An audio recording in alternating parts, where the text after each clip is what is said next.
Okay. So now we're on the air? I think so. Fantastic. Friday night, October 16th. We kind of called this the opening round of the playoffs. Troy Stout and Trent Becker here to call the action tonight as the Gilbert Tigers take on the Mason City Mohawks, which I believe is the first contest I've ever called involving a team whose nickname is a hairstyle. I don't believe I've ever had like the parted on the sides or if they feathered down the they middle. had a team name for us, it'd be the Baldies. The Baldies, a couple of bald guys. I did have a student that I talked to last summer, and he called me Mr. Tinder. And he goes, well, I get all you skinny, bald teachers mixed up. Mr. Thomas, Mr. Tinder, Mr. Stout, Mr. Becker. I'm just really privileged to be mentioned in that circle of friends. There you go. So the kind of a weird year. This has been a weird year. Can we agree on that? This has been a super weird year. Yep. And this is a year where everybody made the playoffs. So this is considered postseason. And the reason we say that, it's not just a bonus game because whoever loses tonight not going to play any more games. Well, that's actually not true. In an even weirder year, you might actually be eliminated from the playoffs and have another game. Yep. That's kind of your choice if you want to play a game.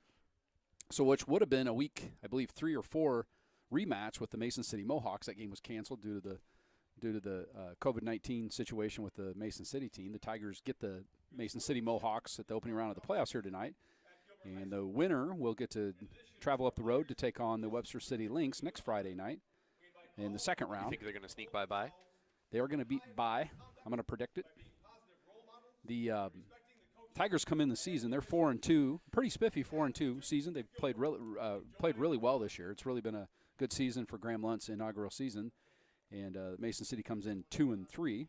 You probably got some information on that. Why don't you go ahead and share that with us? Just a little bit. I mean, there's very, very similar results from the teams that they played in yes. conference. Mason I City, noticed that today too. Yeah, really similar. Yep. Mason City started off with Marshalltown, and we started off with West Marshall. Both wins for both teams. That's one group of teams that we didn't play, but we had Boone, which we both beat. Webster City, which we both got kind of shellacked by. I don't think I don't think that's hiding anything. We were able to come on top of Humboldt, where Mason City did lose to Humboldt by a touchdown, but both very close games. Both lost to Ballard, and then that's kind of about it. Again, as far as how things went. So again, really, really similar as far as records. The outlier being Humboldt again, although both were close games. So the Tigers are going to receive the football here to start the game. They're wearing the black uniforms, really spiffy white over black with white helmets for the Mason City Mohawks. Yeah, pretty sharp-looking uniforms. It's one of those games that's going to get kind of chilly tonight. Probably be down in the 30s by the time the game's over if weather bug is accurate. I checked that right before we came. Yeah. It's supposed to get down 38 or 39. I think 39 at 10 o'clock. Yeah, not too bad. It was really breezy here today, but looking at the flagpole now, that wind is pretty much died down, which makes it a lot nicer outside. This is kind of a pooch it up in the air in a tough play. The Tigers are going to get it. Really well executed kickoff. It's going to be fielded over there on the far side by 32.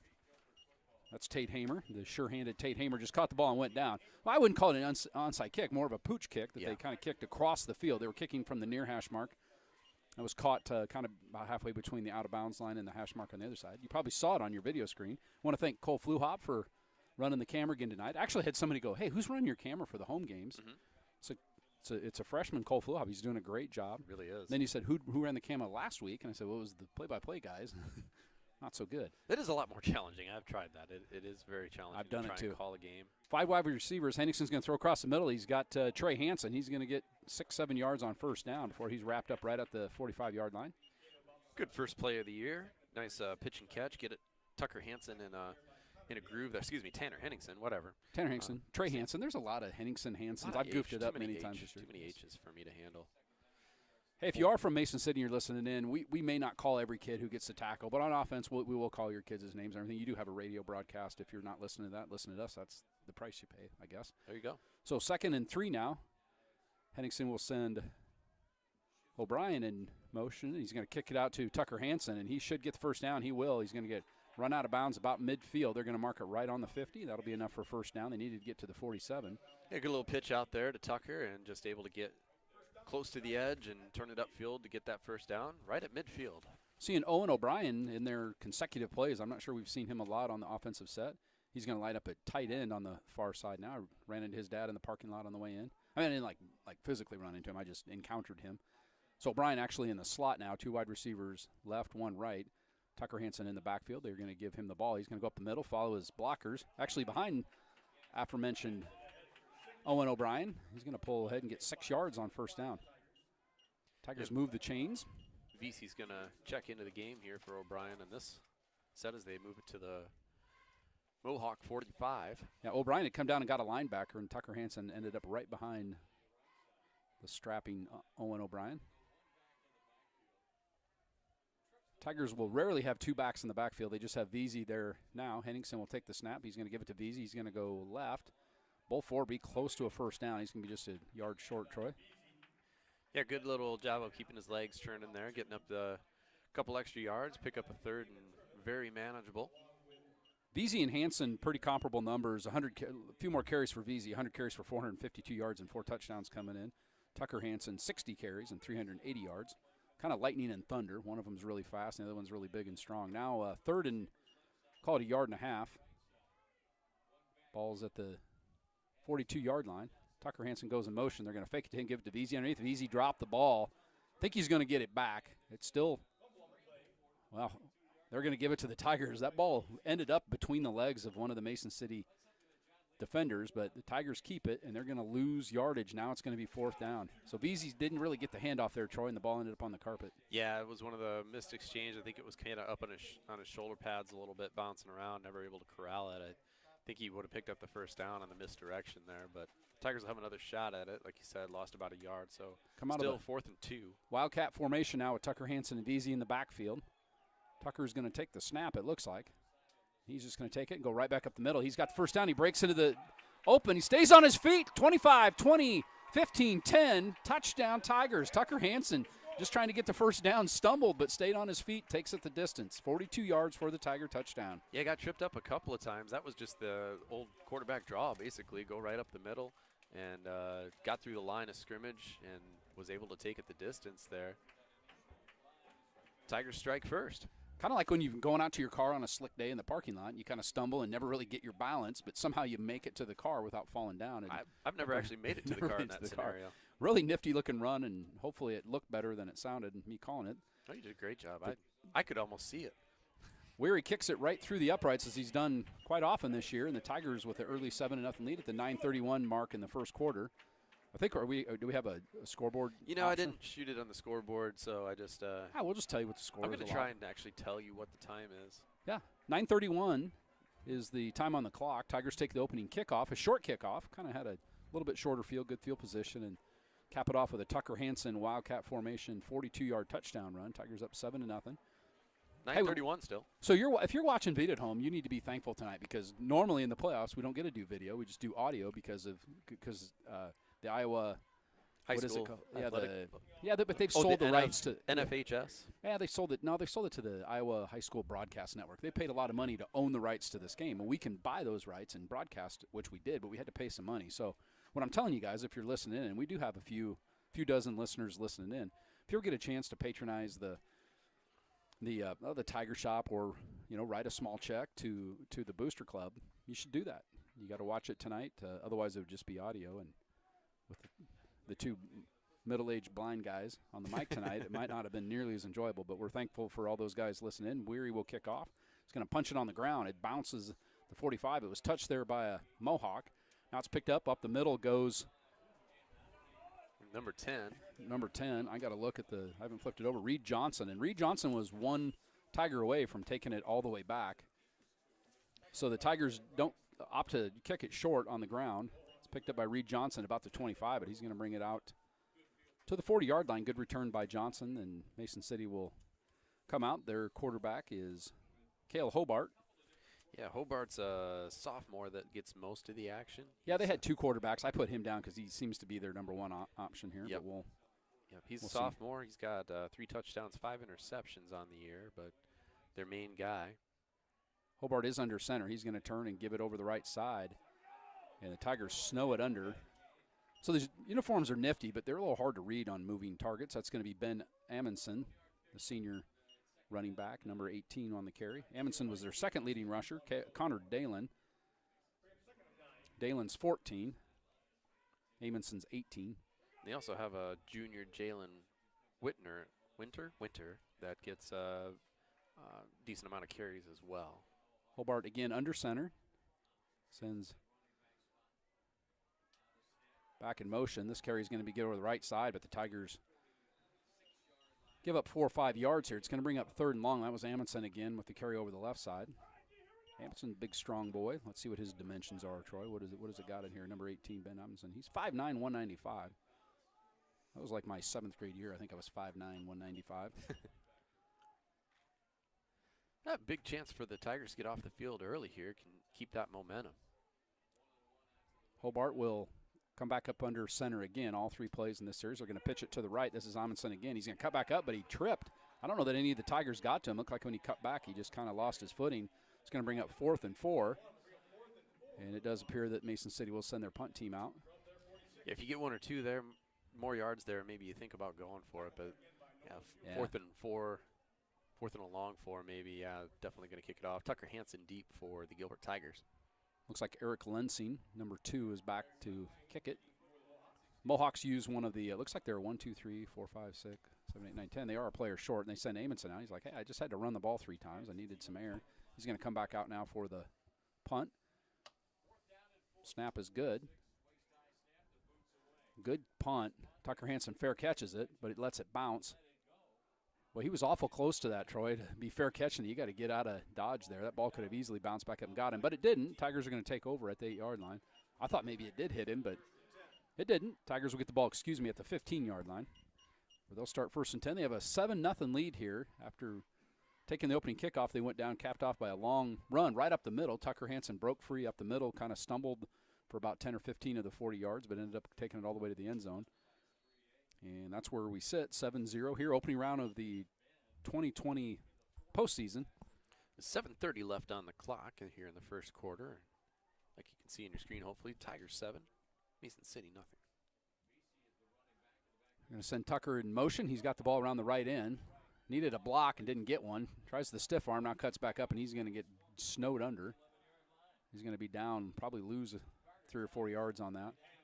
Needed one more block. Yeah, the Tigers had it blocked well, except for looked like Carter Thomas, the cornerback, number 1, was unblocked and kind of snuffed that play. One more block, or just try to turn that up a little more and get what you can type of situation. Tucker was trying to get it to the outside and take a guy one-on-one, just couldn't do it that time.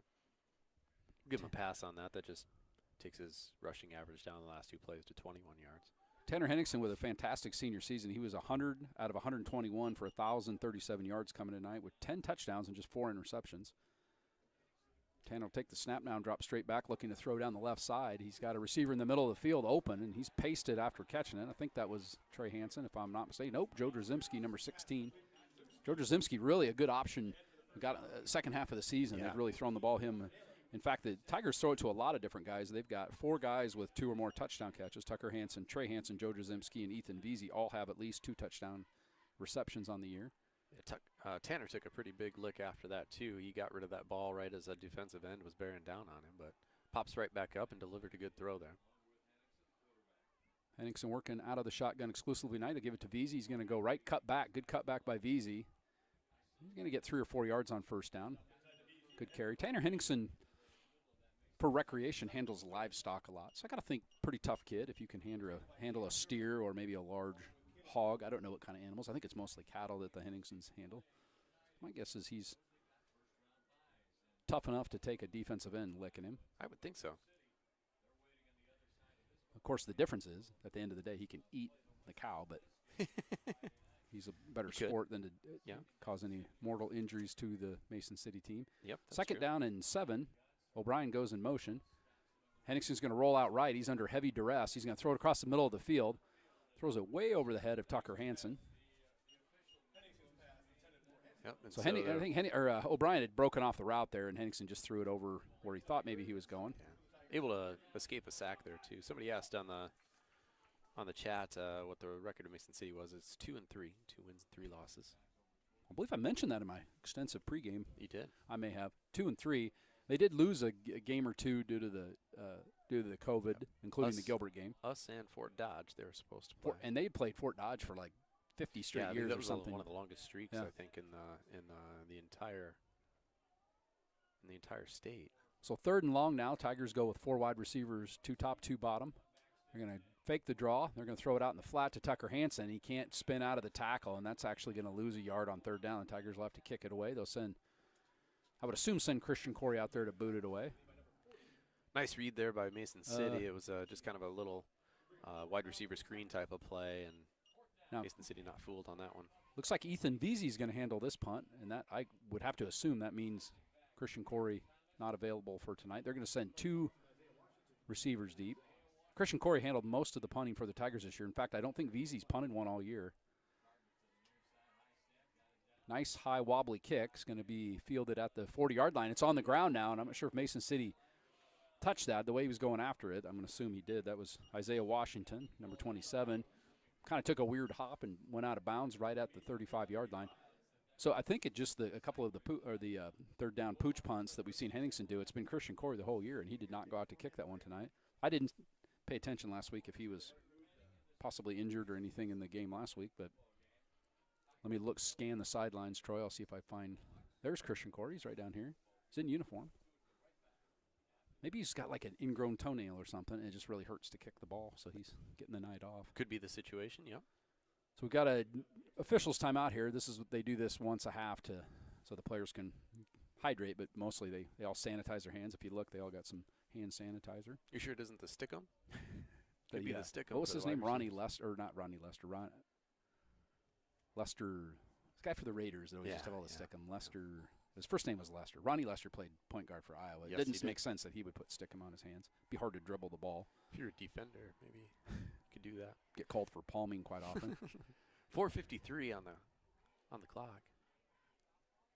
If you keep your hand on top of the ball, though, then I don't think you can take as many steps as you want between dribbles.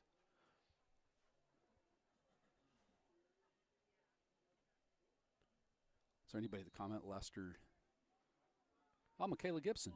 Hi, Becker. Go. I bet that's Mike Gibson. Maybe using Michaela's login, possibly. It doesn't seem like Mike would be clever enough to. He's got cute tiger paws there, though. He does? I don't know. All right, Mason City is actually running a play now. Amundsen's going to knife it for about 10 yards on 1st down. Yeah, got a Amundsen first down for Mason City. Amundsen with 215 yards, no touchdowns on the year, and they've given it to him. I think all four of the running plays that they've ran here so far. Hobart will come back up under center. Work there exclusively tonight. They're going to give it over the right side. I believe this is Amundsen again, and he's going to bowl forward. Big, strong boy. He pulled a tackler with him. I believe that was Tucker. It was Jake Shadarowitz that got to him first. A little help there. Caden Meskin and Nolan Mueller also in on that. Yeah, got about half of the first down yardage there. But bring up 2nd and 5. If you look at the dimensions of the offensive line for Mason City, pretty good sized group of linemen there. 2 wide receivers left, 1 right.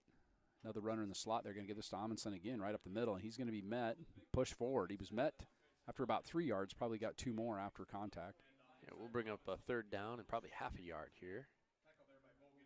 I would think here, if they don't get it, probably 2 plays to get this try. I would think so. You're past the 50, unless you're looking at some sort of hold or infraction of some sort. You're better at those than I am. Well, we're going to talk about officiating a little bit tonight because we were told to. Usually we're told not to. Tonight we were told to. They're going to give it to Amundsen again. He's going to get the 1st down. He's still dancing through the Tiger second line. He's going to get 7 or 8 yards. Yeah. Nothing fancy here so far. Lester Hayes. Stacey Johnson. Nice Lester job. Hayes. Thank you. Nice job. Like where he would have it all over his helmet, and it was kind of a mess. This was like probably early 80s, maybe late 70s. Pre-Willie Galt? Way pre-Willie, way before Willie Galt. So 1st and 10 now on the carry by Amundsen. The Mohawks moving the ball down the field.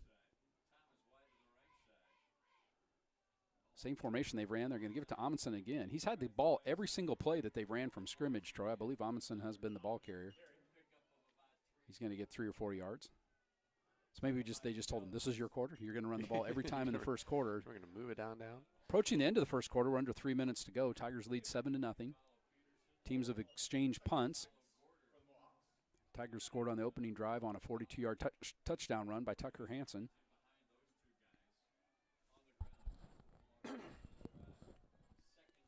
Hobart will come up, survey the Tiger defense, bark out the signals. He's going to turn.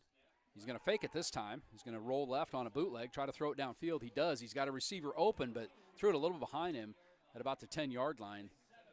And if he had led him a little bit more, that might have been a touchdown. It's Jorge Rivera. Jorge Rivera there, yep. That got out of the – I think he was the back on the slot on the right side. Really well-designed play there with, basically at that point keying on Amundsen. And they play action to him, and it was a bootleg by Hobart. So now 3rd and long, 3rd and 6 or 7. Hobart will come back up under center with Amundsen behind him in the backfield. They're going to give it to him over the right side, and the Tigers with Caden Meskin in tow are going to stop him. Now this would, unless they've got a really, really good kicker, which Mason City has had some good kickers over the year, that they try a long, this would be a really long field goal. Yeah, this would be going into the wind here too, what's left of it. So 4th and 5, I'm thinking you're probably looking at going for it here. No indication that they're going to punt or try the scrimmage kick. So Tigers with a big play here in the first quarter, 1:53 to play. Tigers lead 7-0, 4th and 5. Hobart come up, might go with a long count, try the Tigers off sides. They almost do. But he didn't jump into the neutral zone. Now Hobart's wondering why they didn't call. He's going to back up, 5 seconds on the play clock. Hobart will drop back to throw. He's going to throw it out on the right side, and it was just dropped out there. He had a wide receiver open. Tigers will take over on downs. Yeah, good. Trying to throw it to Thomas out there. He was open and just kind of had it slip through his fingers, and that'll turn the ball over and downs to the Tigers. Pretty good pursuit there on the by the cornerback too. It wasn't definitely, like you said, a catchable ball, but pretty narrow window by the time the cornerback closed over there too. So, hey, Tigers get the ball back. They hold 2 times. The defense is 2 for 2. See if the Tigers can get something going again here on offense and put that into a 2-score lead. Mohawks went on a long count, did draw a little action on the Tiger defensive line, but nobody jumped into the neutral zone. High school, it doesn't matter if you get back. Once you break the plane of the ball, the neutral zone, it's a encroachment penalty, but the Tigers avoid the penalty. Give it to Veazey over the left side now as the Tigers begin a drive here right at the end of the first quarter. 1.5 minutes to play in the first quarter.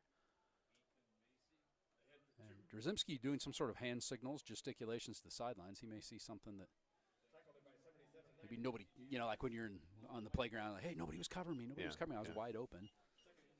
Yeah, I'm not sure what happened there. So Veazey went left, got 3 yards on first down. Tigers will have Burke Hansen way wide right with Trey Hansen on this side of the field. The receiver at the top of the screen is Drzymski. Looks like Tucker Hansen in the backfield. They're going to give it to him, and no room to run there.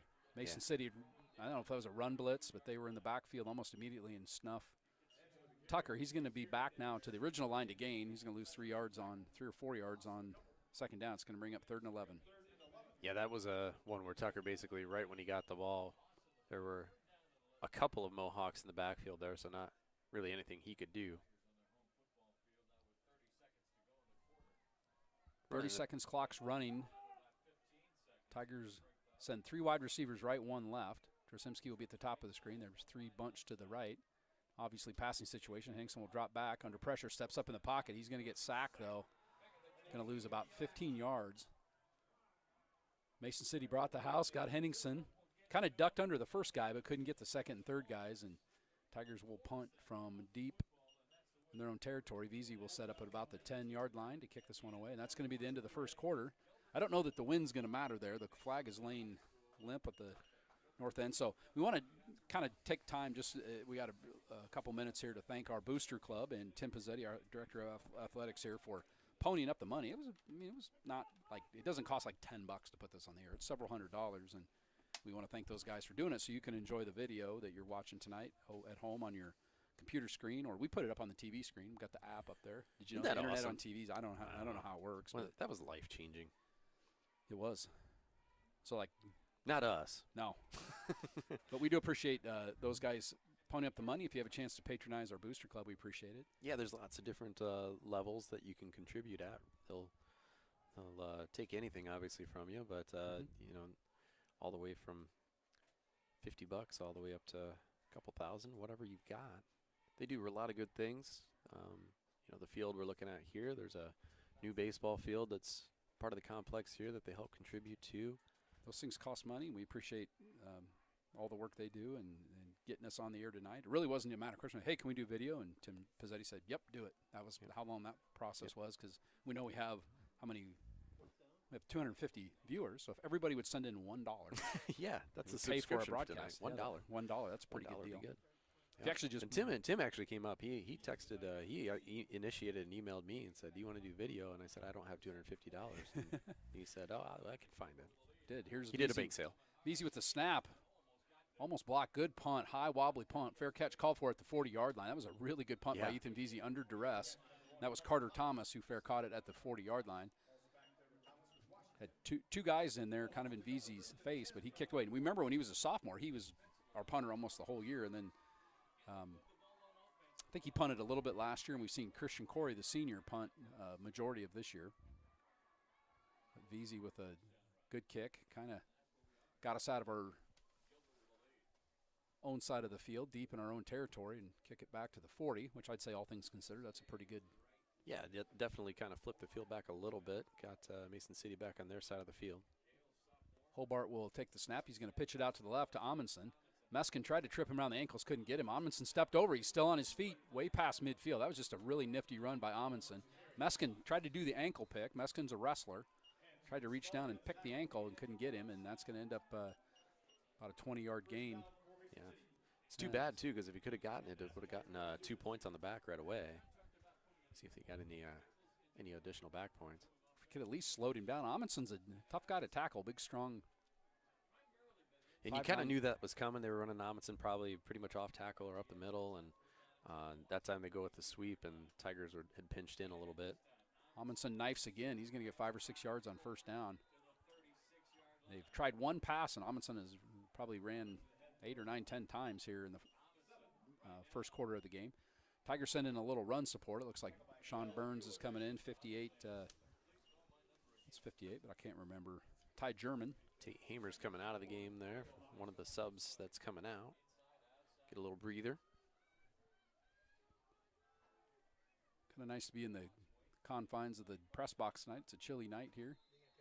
Looks like Mason City is going to call a timeout at 10:54, 7-0. So again, we want to thank our booster club. We'll probably do that a few more times tonight. But one of the other PSAs when you broadcast these, they give you some suggested PSAs, and one of them was to the recruitment, suggesting and recruitment of officials.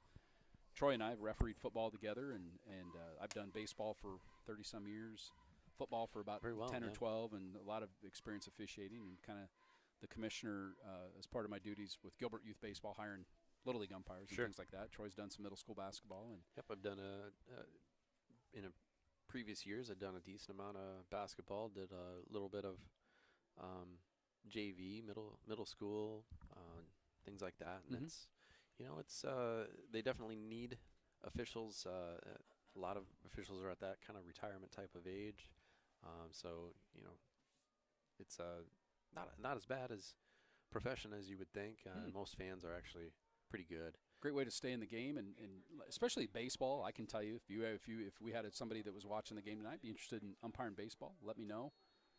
Get a hold of me through the school. I'd be happy to even mentor you and do that, and we could probably come up with some other opportunities. So back to the action now. 10:54 to play. Mason City after the timeout will come back. Hobart's going to – that looked like kind of a broken play.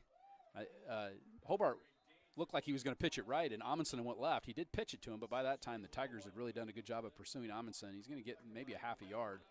Probably lucky to get that. That's going to bring up 3rd and 5. Again, 4-down territory. They're probably going to have 2 plays to get this 3rd and 4. Ball's at the 36. That was kind of that chest pass pitch that you see teams do, and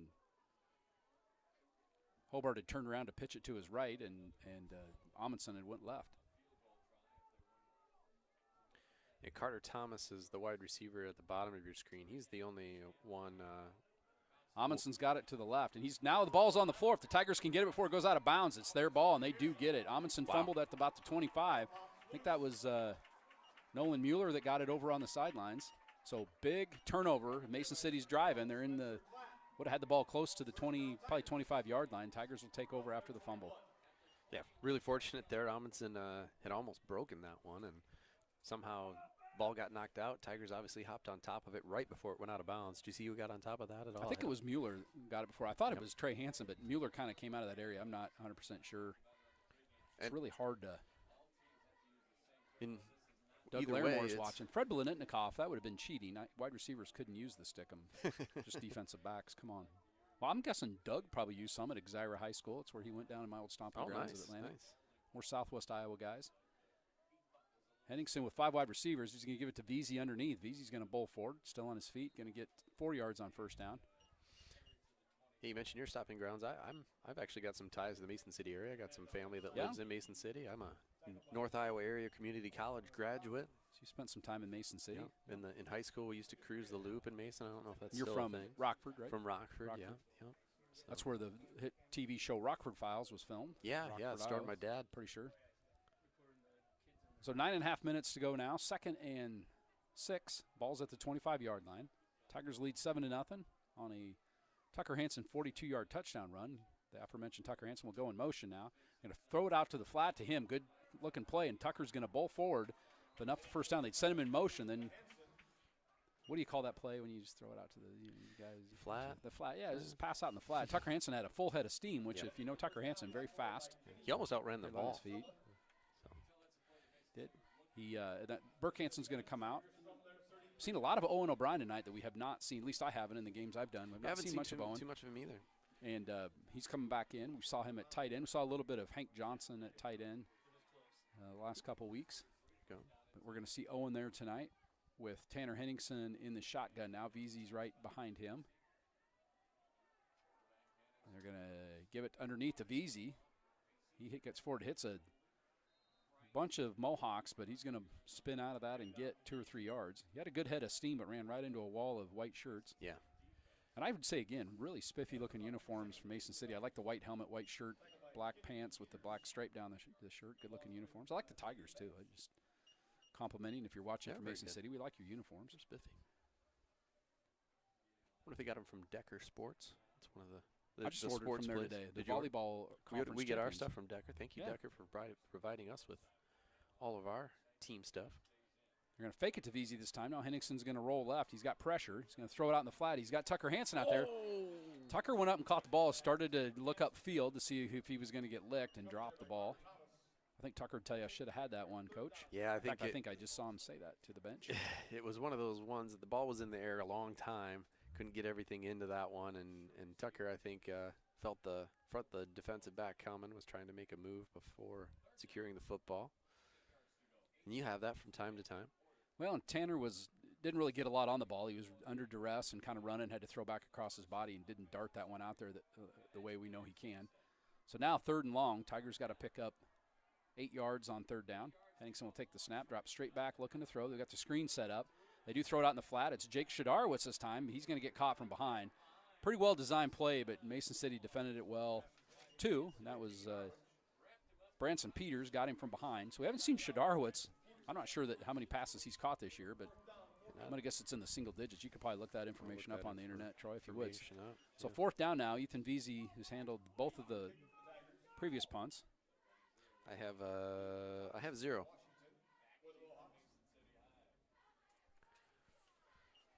So we get our 3rd punt here in a row for the Tigers after that opening touchdown. Veazey will take the snap. Boy, he booms really that one. That's good going to punt. go over the head of Thomas. If that will take a good bounce, the Tigers get down it, and it is going to just barely into make the it. end zone. It actually spun back out almost. Probably went 2 feet, maybe a foot and a half deep in the end zone. That was a bomb. He did. Absolutely unloaded on that one. Yeah, in the air, that was well, not in the air, but into the end zone. That was 60 yards. He probably hit it 50 plus, though. It landed about the 4-yard line and trickled in. So good punt by Veazey as he's handling the punting duties tonight.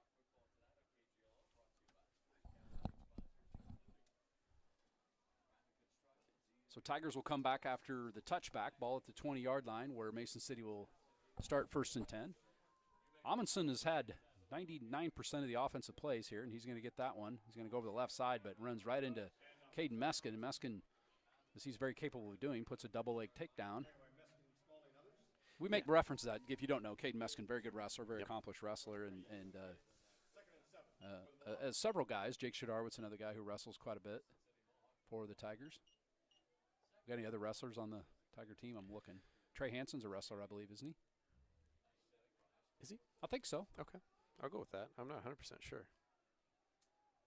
So Mason City has attempted one pass on 4th down. It was incomplete. Other than that, it's been Amundsen the entire time.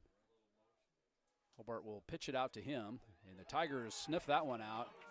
That was Trey Hansen. Trey Hansen, yeah, with a great. Gets in there from the cornerback spot and just Tate takes it Hamer down the also backfield. in there to assist, but that was Hansen that kind of blew that play up. But you haven't seen the pitch. It's mostly been direct handoffs, but they pitch it on that play, and Tigers had that one well defended. Trey Hansen sniffed it out, comes up and puts a lick on Amundsen.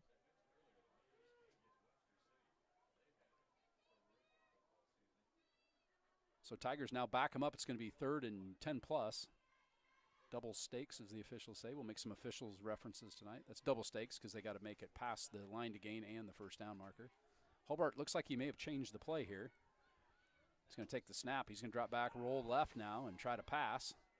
In pursuit, Meskin out there. Meskin's going to get him, and from behind, that play really never developed. He was trying to get the ball downfield. Tigers had defended the pass out in the flat there. It looks like Burke Hansen, Tucker Hansen, and I almost said Chase Klatt. It's a different Klatt. Chase does not play football for the high school. That was Spencer Klatt.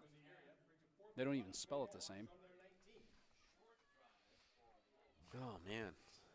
Great series there by the Tigers. Yep. Really stiffened up the defense. Amundsen kind of had his way with the Tigers here most of the first half. Good snap. The punt is off. Almost blocked out there by one of the Tiger defenders. I'll tell you who that is in just a minute. Fair catch now back at the 41, 42-yard line.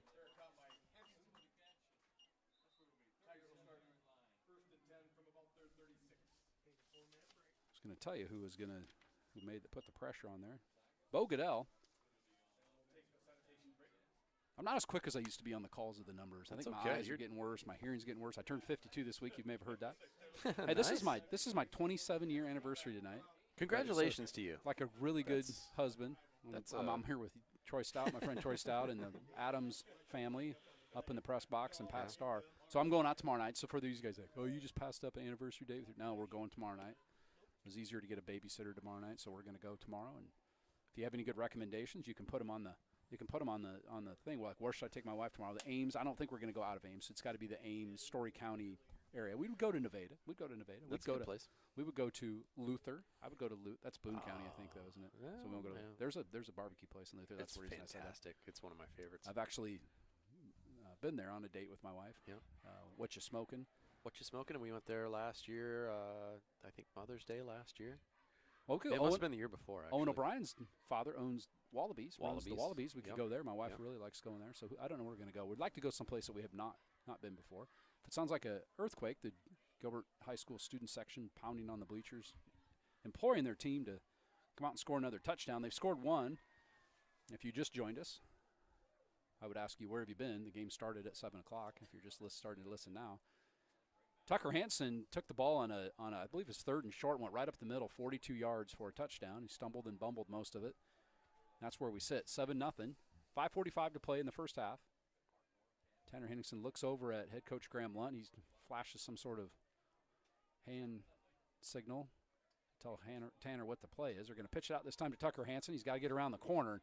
Mason City really pursuing him well, and he's going to get shoved out of bounds after maybe a 3-yard gain.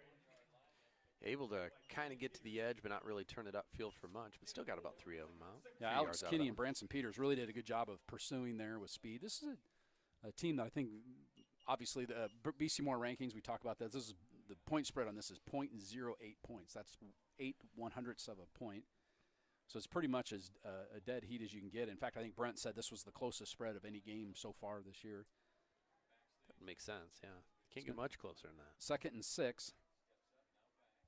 3 wide receivers right, 1 to the left. Beasy will stand and block this time. Now Henningsen's going to throw it down the field. He's got Tucker Hansen out there. Just overthrew him a little bit. Kind of threw it over the back shoulder there, and I think Tucker had kind of headed to the front shoulder, and it's going to bounce to the turf and bring up 3rd and 6. It'd be good to get at least one more first down, although the way VC's been punting it, I think you'd probably pin them deep here to where they're at already. But obviously want to keep the drive going, pick up some more points here before halftime. 5:33 left in the first half. Graham Lunt, again, gesticulating some sort of coded hand signals into Tanner Henningsen. He'll take the snap now. He's going to look right, step up in the pocket, throw it across the middle of the field. He's got Joe Drzymski there. He catches it enough for the first down. The 45, he's going to get all the way down to the 35. Joe Drzymski, Fearless Joe. I mean, this is a kid who's once been locked in a stadium bathroom for 30 minutes. He's not afraid to go across the middle, Troy. Prior to a semifinal game. If you don't know what we're talking about, we'll tell you here in a minute, because that does sound like kind of an odd thing to say. 1st and 10 now for the Tigers. Ball at the 36-yard line. They go up quickly, no huddle. Henningsen looking over at head coach Graham Lunt, who's that pass by Henningsen last time was, probably a quarterback that the New York Giants would be looking into at this point. You bet. Give it to Veazey. He's going to go left, spins out of the tackle, is on his feet, still bowls forward. That's just a great run by Ethan Veazey. He kind of kept his feet going because he was on top of a Mason City defender. You're not really down till you're on the ground, but I think his knee had rolled over, and they're going to give him, say, 4 yards on first down. Ethan Veazey's been one of the just a joy to watch the last 3 years. He's a senior this year, and anytime you make the postseason, you're always playing in potentially your last game. It's been really fun watching Veazey carry the ball, a tough runner. He's going to fake it to Veazey this time, throw it out to Tucker Hansen in the flat. Gets a block from Veazey, and Tucker Hansen's going to be that's close to the first. That's going to be enough. They needed to get to the 26. They got to the 25. That'll move the chains here. 4:29, plenty of time left for the Tigers. I think Graham Lunt, Kyle Van Winkle, and you and I both would love to go in 14-0 at halftime and not leave any time on the clock here for Mason City to get the ball back. That's going to be, the clock will stop there as Tucker Hansen ran out of bounds. Now Alex Ruba's in the game to the top of the screen with Burke Hansen and his brother Tucker to the top. Joe Drzymski the bottom of the screen. Trey Hansen now moves to the slot at the bottom of the screen. No backs in the backfield. Henningsen drops straight back. He's going to throw it down the right side. He's got a receiver out there, Burke Hansen, but throws it kind of behind him a little bit. It's going to be knocked down and well defended there by Mason City. Burke Hansen was right on the goal line when that pass got to him, but yeah, I think Tanner'd like to have that one back a little bit if he leads him in that one. He definitely had a couple steps on the defenders on that kind of post route that he was doing.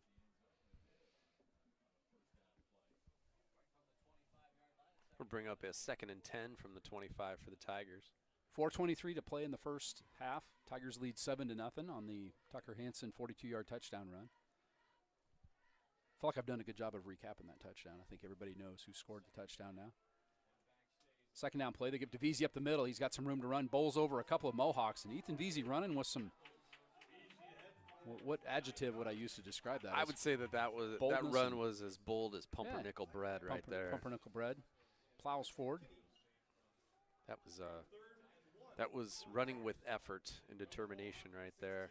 One thing we've really seen from Ethan Veazey this year that probably improved on his game is really getting a good head of steam as he approaches that line of scrimmage. He's just a big, strong kid and tough to tackle in the open field once he gets that head of steam going. So Veazey gets it out almost to a first down. It's going to be 3rd and a foot. The Tigers will have some options here. If they don't get it here, they can go again or kick a field goal. They've got a good field goal kicker.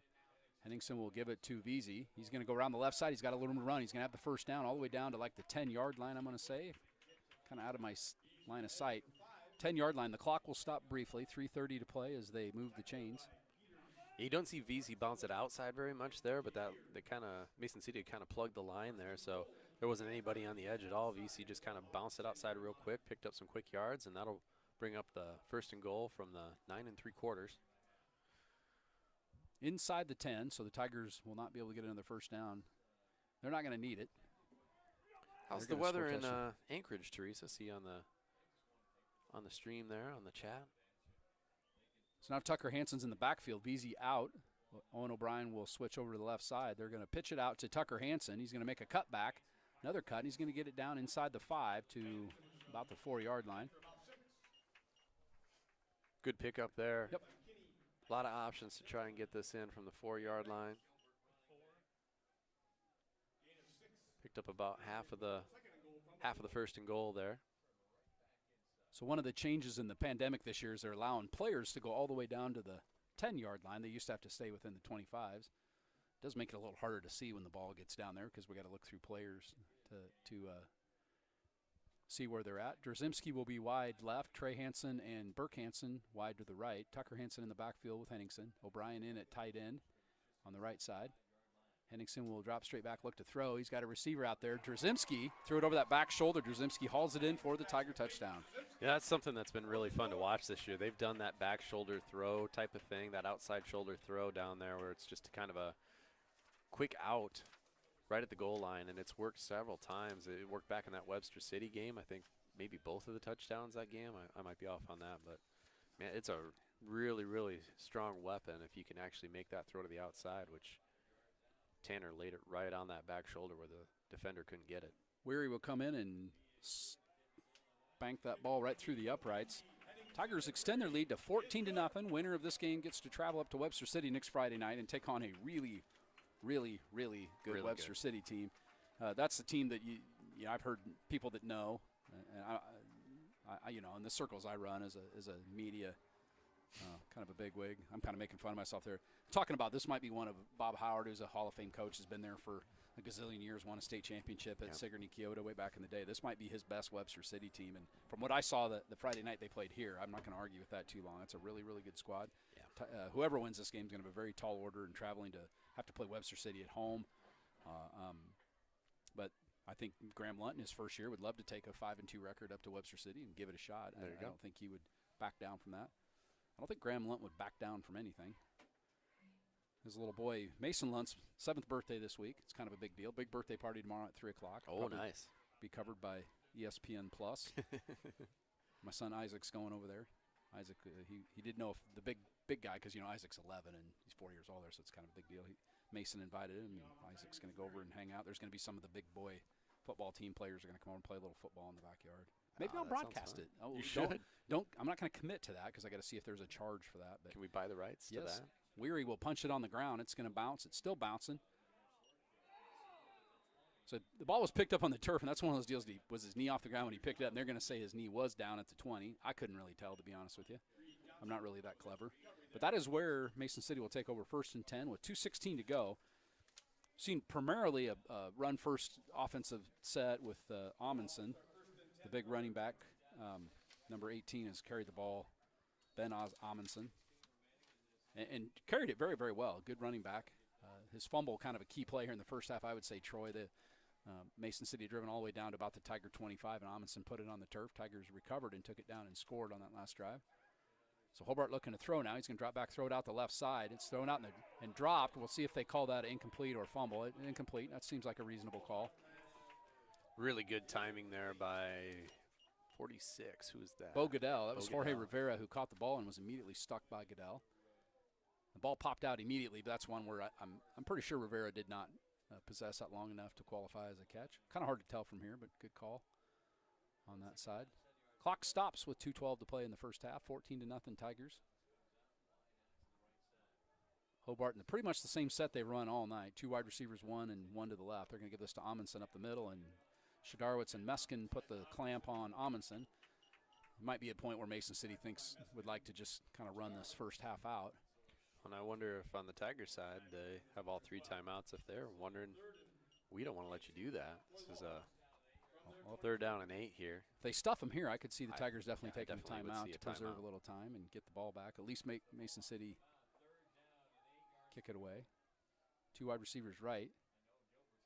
Look over to the sidelines. The play signaled in from the Mason City bench.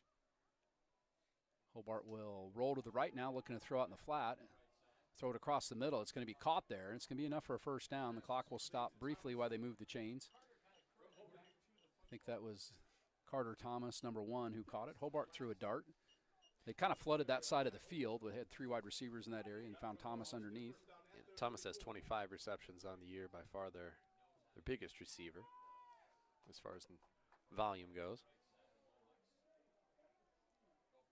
Hobart will now throw out to the left side. He's got a receiver out there. That's going to be Rivera, and he fumbled this time, and I think that one's going to be a fumble. They're going to call it incomplete again. Boy. That's tough. I think he took 2 or 3 steps there. I think Graham Lunt could throw a challenge flag on that. The Tigers would challenge it. I thought for sure he fumbled. Again, we were talking about officiating here. I'm not trying to undermine the officials. I'm really not. I'm trying to call it the way I see it, and it looked like he'd caught it and turned around and taken a step. So incomplete pass either way. It's going to bring up 2nd and 10. Yeah, either way, really good stick there again by the Tigers. They're not getting sucked into the running game. Tigers defense has been but hasn't broken here in the first half. It's going to bring up 2nd and 10, 1:12 to play. It is George Rivera that is, we're told, is the pronunciation there, so George, apologies okay. on that. Yeah. Hobart rolls out left. I don't know if that was a design run he was looking to throw. He's going to be, I think Goodell and Meskin were out there, as was 52 Joe Larimore. His dad, Doug Larimore, on the comments. I don't know if he's watching at home. Maybe he's watching in the stands. Maybe he lost his wallet. He couldn't get in the game, and he's out in the parking lot. Well, either way, Doug, we take it. The Tigers will take a timeout now with 47.1 seconds to go. Really pretty good first half here for the Tigers. Not a lot of mistakes, and got themselves in a good position here in the opening round of the 2020 football season, in which, like I said, for us to say, we can be real cute and say, oh, this has been such a weird year. It has been an extraordinarily weird year. But overall, though, there's been so many good things about the Tiger football season this year. They've managed to stay away from any kind of COVID issues and haven't lost any players or lost any games because of that. And 4-2, if you'd have told me that last summer, hey, you're going to be 4-2 going into the postseason, I think we'd both been very, very happy with those. And 2 losses to 2 really, really good teams. It wasn't like we beat everybody we should, but beating Ballard and Webster City are very tall orders. Ballard and Webster City both ranked. Yeah, you referred to the BC More rankings there.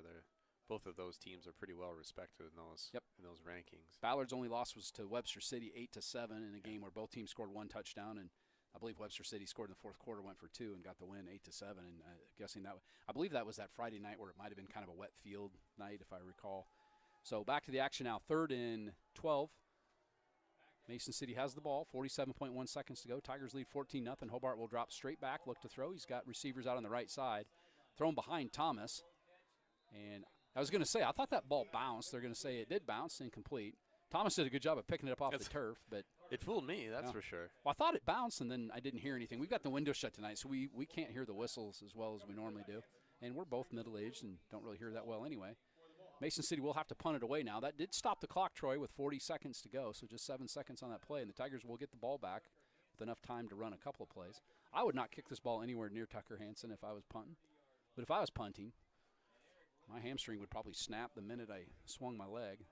Ball's kind of kicked off the side of his foot, but takes a good Mason City bounce. Going to go all the way down to probably about the 29-yard line where it's going to be downed.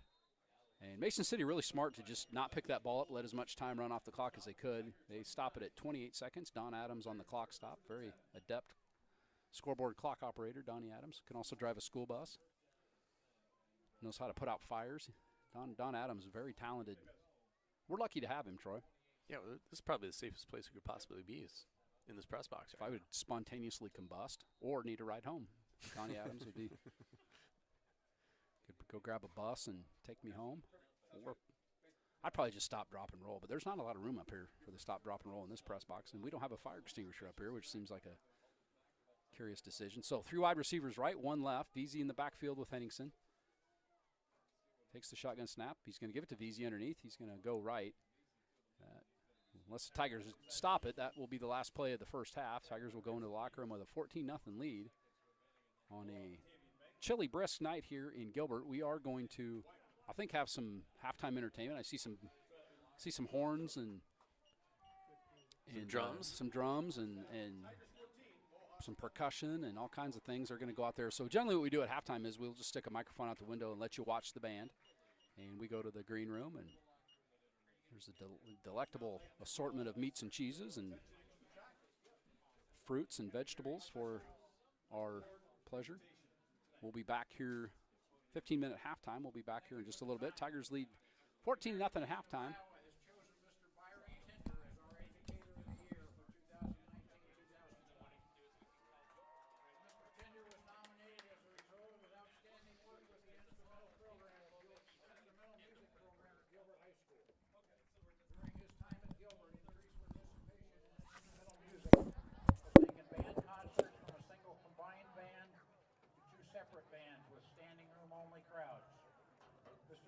Students regularly compete in state music contests, and under his tutelage have risen to where they compete at the highest levels in those contests.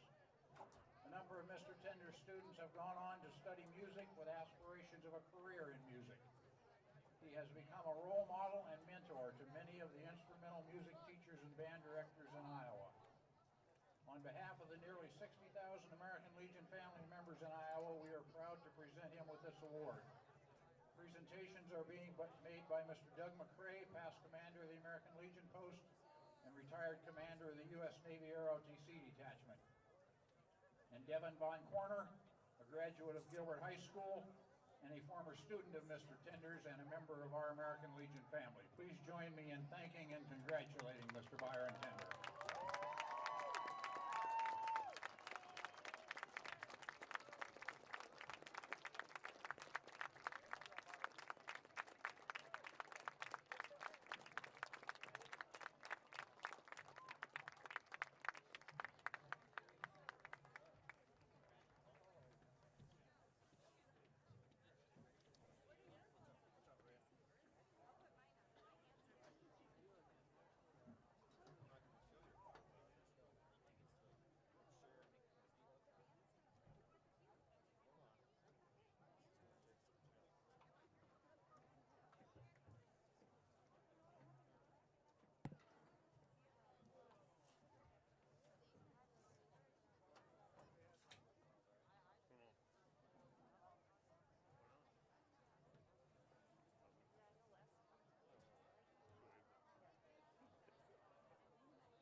And now, under the field direction of drum majors Emma Mostek, Aubrey Mazarek, and Jenna White, please welcome the 2020 Gilbert High School Tiger Football Varsity Marching Band.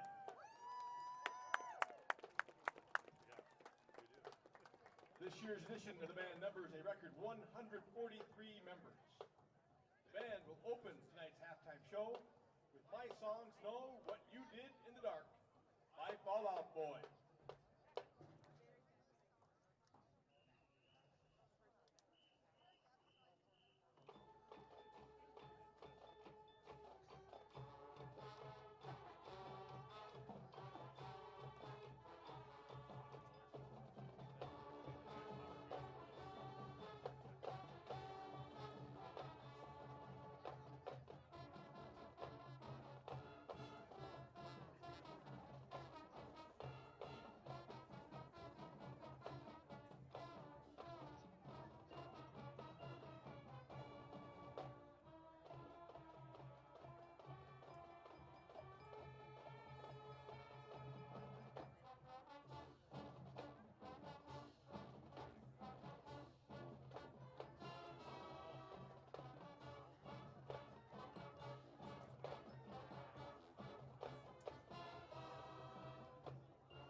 request from the band's senior class.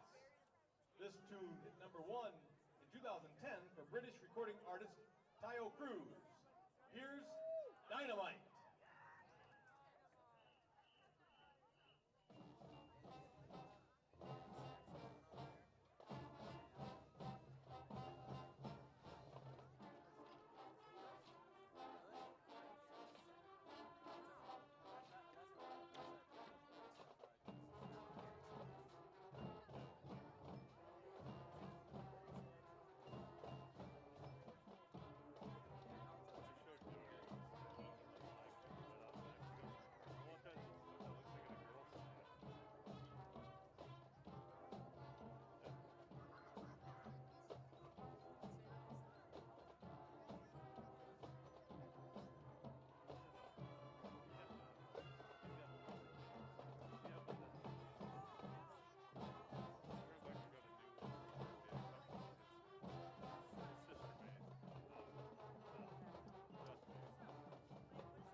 Now the band hopes you enjoy the theme music from the Marvel motion picture, The Avengers.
Now, Gilbert fans, please get on your feet for the Gilbert High School fight song.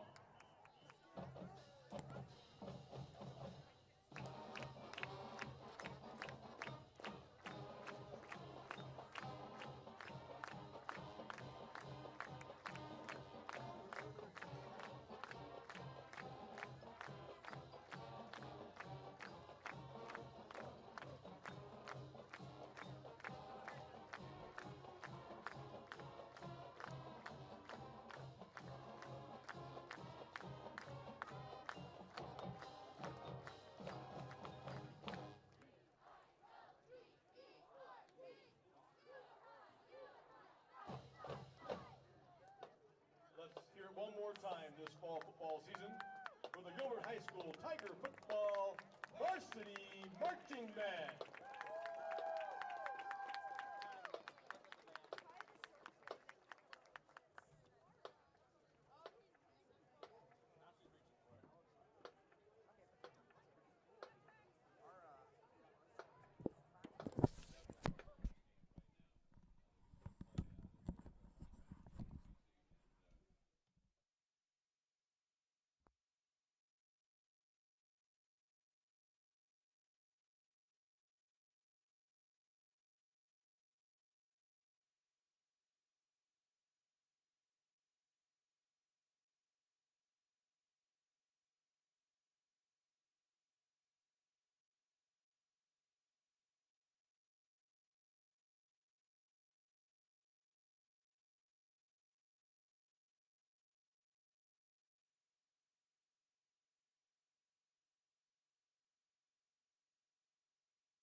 just about ready to start the second half here. We got a few minutes before the Tigers will come out. 1:08 left in the halftime, and then you got the warm-up period as well. Hey, we got other postseason stuff going on here at the school. We've got the volleyball team will be in action this Thursday at home, and they are had a great season. They are the first season in the Raccoon River. They won the conference this year with an undefeated record. And let's see, the cross-country team, which I'm part of, will be traveling to Winterset this Wednesday, as both the boys and the girls will be running there at the state qualifier to try and continue some postseason, get some, hopefully some teams or individuals to state. And so that should be a fun thing as well. Little recap here, if you are just joining us on first quarter, the Tigers struck first on their opening drive. Tucker Hansen broke through for a 42-yard run to give the Tigers a 7-0 lead. And then late in the second quarter, second touchdown scored by the Tigers as Tanner Henningsen connected with Joe Drzymski on an outside shoulder pass, about a 4-yard out. And that put the Tigers up 14-0. Tigers will be kicking off to start the second half. And so far they've done a really good job. The biggest drive that Mason City had going resulted in a fumble by their running back Amundsen, as he was in about the 30-yard line in Tiger territory. Gave up the ball, and Tigers were able to take advantage and really, for the most part, keep most of those drives around midfield and stop a couple on fourth down as well. So hopefully that continues in the second half. Some really steady performances so far by Ethan Vesey running the football.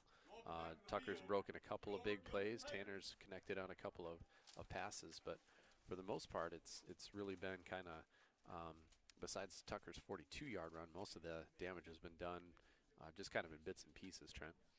Yeah, the only big play really of the first half was the Tucker Hansen touchdown. It was a thing of beauty. Probably much better run than my description of it, but I think the Tigers kind of like where they're at. Their defense has been really good at snuffing out a couple of drives. The big turnover they got on the one drive forced, I believe, a couple punts here in the first half. Yeah, even the limited passing plays that the Mohawks have tried to do, the cornerbacks have really been there to hit the defenders hard, dislodge some balls, and haven't really been fooled by anything. The only one you could maybe say was the drop by Rivera in the first half. Yeah. So Tigers up 14-0. Again, if they win, they'll head up to Webster City. I believe some of the Webster City Lynx football team is here watching the game tonight at the stadium. Really? I was in line with them, and I thought about, kind of doing a little impromptu interview, but Should have pulled out your cell phone. I could have plugged it in here. And they were all three really big, and I didn't want to make them mad, have them hurt somebody next week. Well, that's how we get nominated for the high school YouTube Emmy Awards. Mm-hmm. Yeah, did you see the Nespers listening? I saw some of I saw that too, yeah. And did Shadarwitz's dad, did he post something on here? Because he's in the stands. So I think some people. He wasn't one of the people I blocked, is he?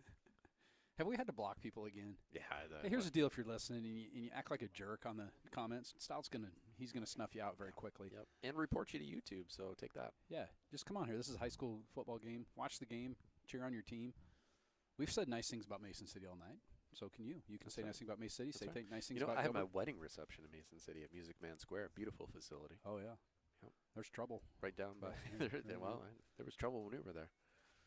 Right there in River City. So Mason City's been typically a 4A school. This is the first year I believe they've dropped down to 3A, and they end up in our district. And even in girls sports, I think they drop from 5A. Girls has 5A. They drop down to 4A. We played them. Yeah. Not last year, but the year 2 years ago in when they had I forget her first name, but the Meyer girl that was just fantastic. They were really good. Yeah. Really good. Joel Franzen and I went up and watched that game. They were in really solid basketball team. That was a fun game to watch, and we gave them a handful that night. Didn't come out on top, but. Yeah, it's hard for me to wrap my head around because, when I moved to Gilbert, and it's still not a big town, but I don't know, a town of 1,300 or... Yeah, we were a small 2A school when you moved here. Well, yeah, we were on the small side of the division, and now we're playing Mason City, which when I grew up in lovely Rockford, we thought was basically like New York City. It was the New York City of our life, so town of 25,000. Tigers typically you think that would be a benefit for Mason City to go 4A to 3A, and I don't know that they were overly competitive in 4A. It wasn't like they were going to the Unidome every year like that, but a pretty competitive program. And Tigers will kick off to start the second half. That's number 9, Evan Weary. I almost said Ethan Veazey. Weary will boot it. Again, kicks it on the ground. It's going to be dropped at the 20. It's on the ground. It's rolling around. And they're going to mark him down again. He picked the ball up with the knee on the ground. And, again, that's really hard to tell as an official. Yeah. Did he stand up first? But they're going to say the white hat back there immediately ruled that he had his knee down the ground. I couldn't tell again. It happens so fast, Troy. And my 52-year-old eyeballs just sometimes have a tough time kicking up. But the Mason City will start inside their own 20. Yeah, good kick. Looks kind of like it's a purposeful thing that we're just kind of kicking line drives and trying to keep it away from the back returners. I want to predict Ben Obmanson will get the carry here on first down because that would be a BC Moore, and he does get it over the right side. And he's going to knife through. Good blocking there. He's going to end up close to a first down. I think he's actually going to have it. So Obmanson has just been a steady diet at the whole night. They really haven't had any other wrinkles in their offense. It's one of his better runs of the night. He's had a couple of good ones, but that was a solid 10-yard gainer right off the bat. Yeah, really good runner. Runs hard, pretty quick, hard to bring down. He's the sole back. They had somebody in the slot all night and 3 wide receivers. Hobart will give it to him over the left side this time. He's going to get tripped up at the line of scrimmage. I think it was Janai Middleton that put a paw up and tripped Amundsen. He's still going to fall forward, though, and get 3 or 4 yards. And, I don't claim to know a lot about the team, or there might be some kids out or injured or stuff too, but there were 2 other kids that received a lot of carries this year. Connor Dalen, another senior, had just as many carries and more yards, actually. And haven't seen Jalen Winter was a junior that had 40 carries on the year. Haven't seen either one of them. This is going to be Amundsen again. He's going to go to the right side. He's going to be stopped short of the first down, I believe. He's got to get to the 37. They're going to mark him down at the 36. So bring up 3rd and 1. In this situation, you kind of like your chances if you're Mason City giving it to Amundsen again. We really haven't stopped him short of a yard too many times tonight. There's that one time they tried the pitch and Trey Hansen was up in his grill, but other than that, he's typically similar to VC, picked up that 3 or 4 typically almost every time. Hobart will give it to Amundsen up the middle. He's going to get the first down. Bowl forward and get about 5 yards. So we've seen this a lot tonight. Mason City yet to put it in the end zone. They trail the Tigers 14-0 on the opening round postseason. I kind of feel better calling it the postseason than the playoffs. It's kind of more of it's kind of an extra game at the end. It's an elimination game though, because the loser of this game will not play anymore in the tournament. They can still play. We didn't talk about that. We'll discuss that here in a second. Right. Hobart's going to drop straight back, look to throw now. Throws it deep down the right side. He's got Thomas back there. You heard a lot of fans say he pushed off, and it's because he pushed off. Completely got some distance there, and he's going to get down inside the 5. I kind of stopped broadcasting because I was waiting for a flag to come flying in. Thomas got pushed away, totally got away with a push off there. Sometimes that's hard to see because you got players in between. I just watched the replay on the YouTube screen, and he did push off. It's going to be 1st and goal for Mason City. That was Thomas down the right sideline. Yeah, that was the first big play of the night for Mason City. We'll see if they can punch it in here. My money would be that this is going in some direction to Amundsen at the 2 or 3 yard line, wherever they're at. Got a flag coming in. I think that's going to be thrown in the area of false start. Usually when the wing drops the flag. Encroachment. Actually, somebody from Mason City lined up offside. You hardly ever see that. Somebody lined up in the neutral zone, and if the snap is imminent, they'll blow that dead. So that's going to go 5 yards back. Well, that changes things quite a bit now. Yeah, definitely backing it up 5 yards.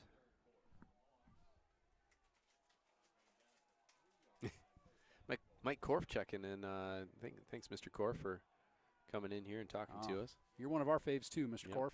So now the ball's back to the 7 yard line. They're going to give it to Amundsen on the left side, and Janai Middleton rudely greets him at the goal line. Throws him to the turf. Nolan Mueller kind of mopped up on that tackle, as did a couple other Tigers. Really good job of getting through and getting some penetration there. Amundsen really didn't get much there at all. Tonight Middleton kind of a large human, and he just got loose there. Met Amundsen kind of in the backfield. Amundsen got maybe back to the line of scrimmage. Ball is at the about 7.5-yard line. 2nd and goal. We're going to pitch it out to Amundsen this time. He's going to step over a couple of Tigers, bowl forward. Boy, that was just a good run. Stepped over a couple of Tigers, bowls over one other one. Going to get it down to about the 2-yard line, it looks like, maybe the 3. 2-yard line. Be 3rd and goal at the 2. We'll see if the Tigers. I'm guessing if you're Mason City, this is as close as you've been, so I'm guessing they're going to take 2 chances here no matter what. But I would agree with that. And I would give it Tigers to number 18. Get some penetration here. That would be really good. Get in the backfield, disrupt some things a little bit. Hobart will give it to Amundsen up the middle this time. He's going to go right. He's going to punch it in for the first Mohawk touchdown. Key play on that drive was the long completion to Thomas down the right sideline. And the Mohawks mark up the scoreboard with 8:12 to play in the 3rd quarter on a 2-yard run by Ben Amundsen. They're going to send out Eric Lensing to kick the extra point. I believe that's number 2, Lensing. Reed Johnson will hold.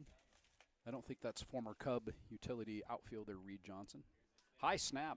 Great job by Johnson to go up and grab that and put it down. And Lensing kicks it about 2 miles in the air, and it goes right through the uprights for the extra point.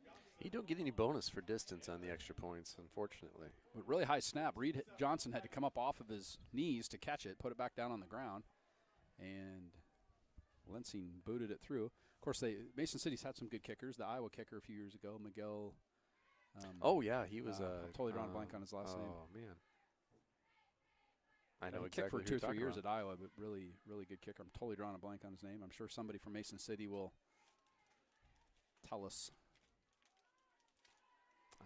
I should know this because I think his dad worked with my brother-in-law. So we appreciate all of the nice comments, and we're keeping it really civil tonight on a fantastic night for football. This is a good October night for football. Really windy day in Gilbert. If you were around here in the Ames Gilbert area, super windy day, but the wind kind of died down tonight. It's really nice. A little cool, but it is October. So we'll kind of see what mid-October. Yep. Mid-October. Can you believe that? I know the day that my wife and I got married 27 years ago, it was about 65 degrees that day. Really nice. Rained a little bit in the morning, but delightful day. We'll see if Lensing will try that kind of pooch kick over the top here and kick it right down. I'm predicting he's going to kick it down here to Tate Hamer, number 32. We'll see if I'm right. Look at that. Calls for the fair catch. Oh. He called for a fair catch. He called fair catch. Yeah, Hamer called for a fair catch and then just got drilled. Hamer called for a fair catch at the 31, and he did call for a fair catch. Yeah, it wasn't the strongest fair catch signal I've ever seen, but as long as his hand's above his head and he signals twice. So the officials are going to, if they pick this flag up, it's going to get kind of ugly here, and we apologize because the Gilbert fans are not going to be happy about this. I'd say that there's a chance they could pick this up because it wasn't a strong call, but you really got to protect the receiver on that, and this should be a penalty. The flag was thrown a little bit late, but it was thrown.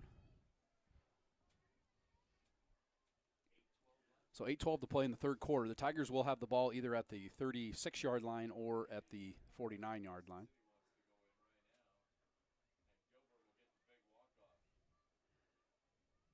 So we're just going to call it a personal foul. So they kind of got out of the illegal fair catch, that sort of thing. They're going to call it a personal foul. It'll be 15 yards, and the ball will be, at the 48. I said 49. It'll be at the 48-yard line. Tigers will take over in Mason City territory. So my prediction of Tate Hamer catching it, I did not predict that he was going to get pasted into the turf the way he did. I don't think that was dirty. I don't think they knew he called for a fair catch. They would have obviously never hit him that way. I don't think it was a dirty play. But one of those ones where you pretty much got to throw a flag on it.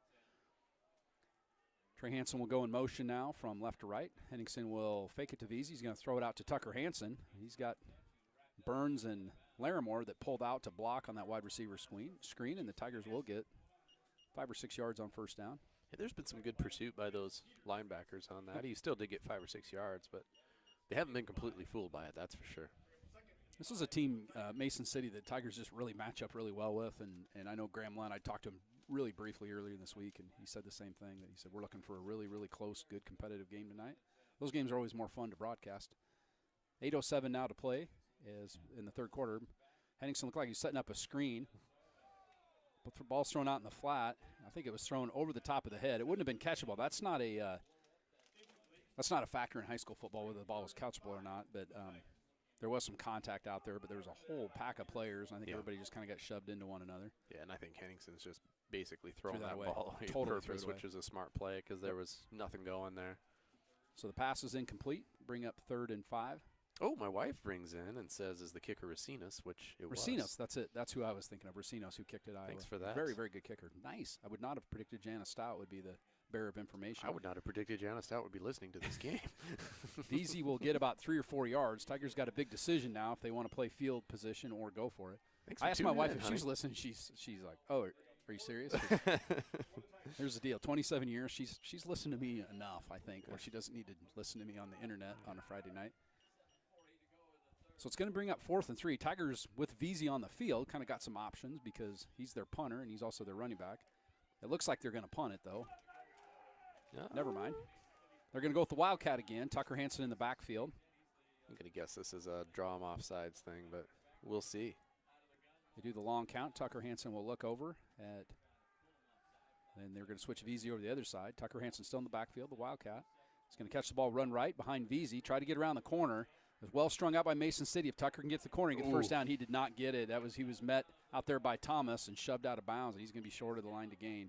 Mason City will get the ball back. That was a really good play by, I think it was number 1. Like you said, the numbers are a little bit of a unique calligraphy, but Carter Thomas, the wide receiver / cornerback, did a really good job at just knocking Tucker Hansen out of bounds, about a yard or 2 short of the first down.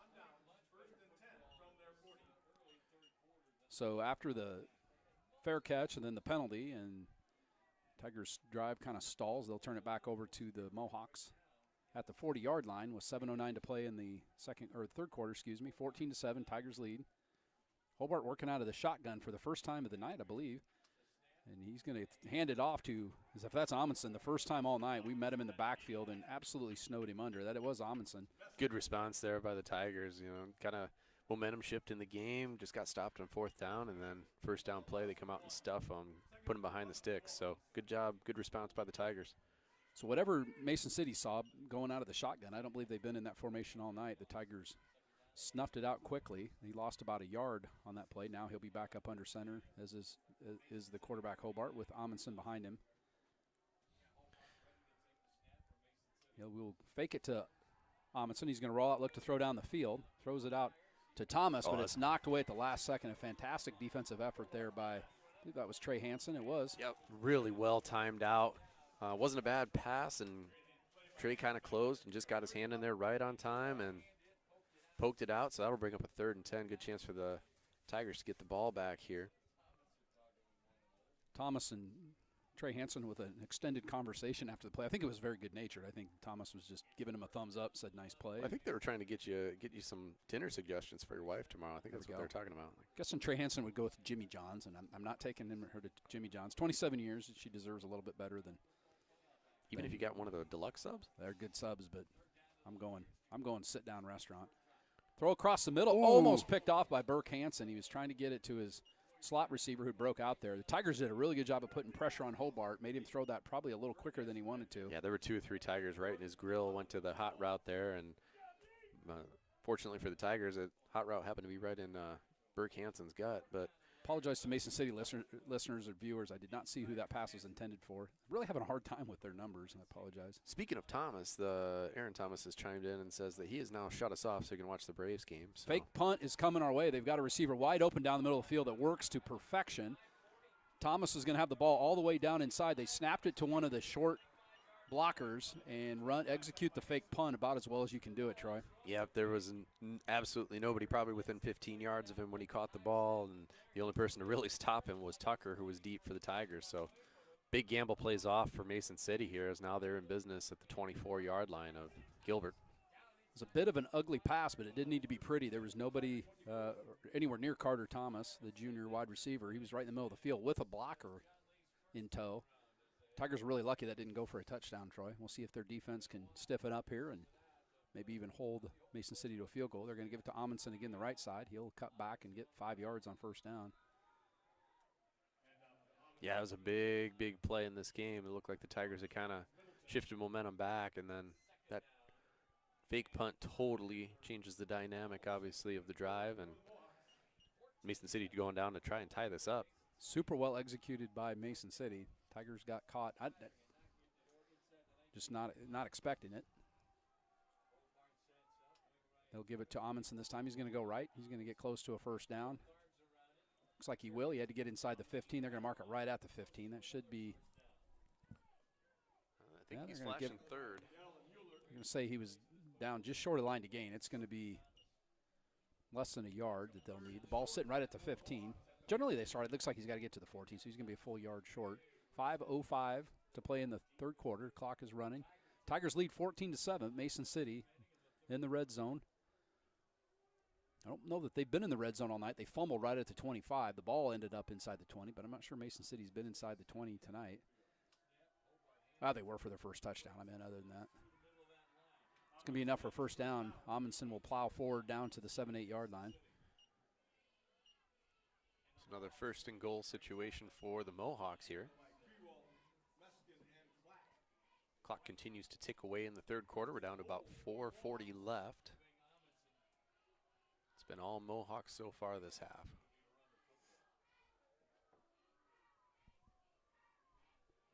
Hobart will turn and give it to Amundsen. I've said that enough times tonight. That time not for much as Jake Shadorowitz and a couple other Tigers. I'm going to say, looks like Nolan Mueller also in on the tackle.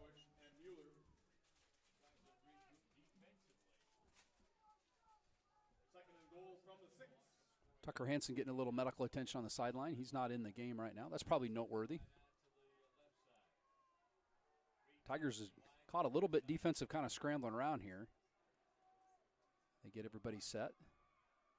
Hobart will drop back, look to throw. He's going to throw the right side. He's got a receiver out there, but he caught it and kind of fell down. And that was George Rivera again. So that'll bring up a third and goal from the 3. Kluhl on the tackle on that play.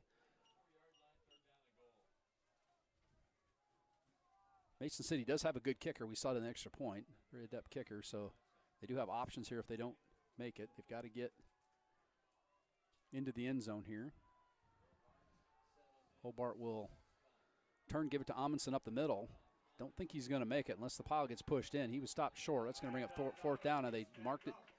Forward progress had stopped at about the 3 yard line. Yeah, didn't really get much there. Maybe a yard. Does look like they are going to kick it. At least they're sending a kicker out, but they sent a punter out a few minutes ago, Troy, and they did not punt. Sneaky guys. So this is going to be Eric Lensing, a senior kicker, number 2. Reed Johnson will hold again. It's going to be the right hash mark. He'll put the ball down at the 10. So if my math is right, that's about a 20-yard field goal, which is basically an extra point. High snap, put down. It's going to be kicked up and good. And that will narrow the gap a little bit, 14-10.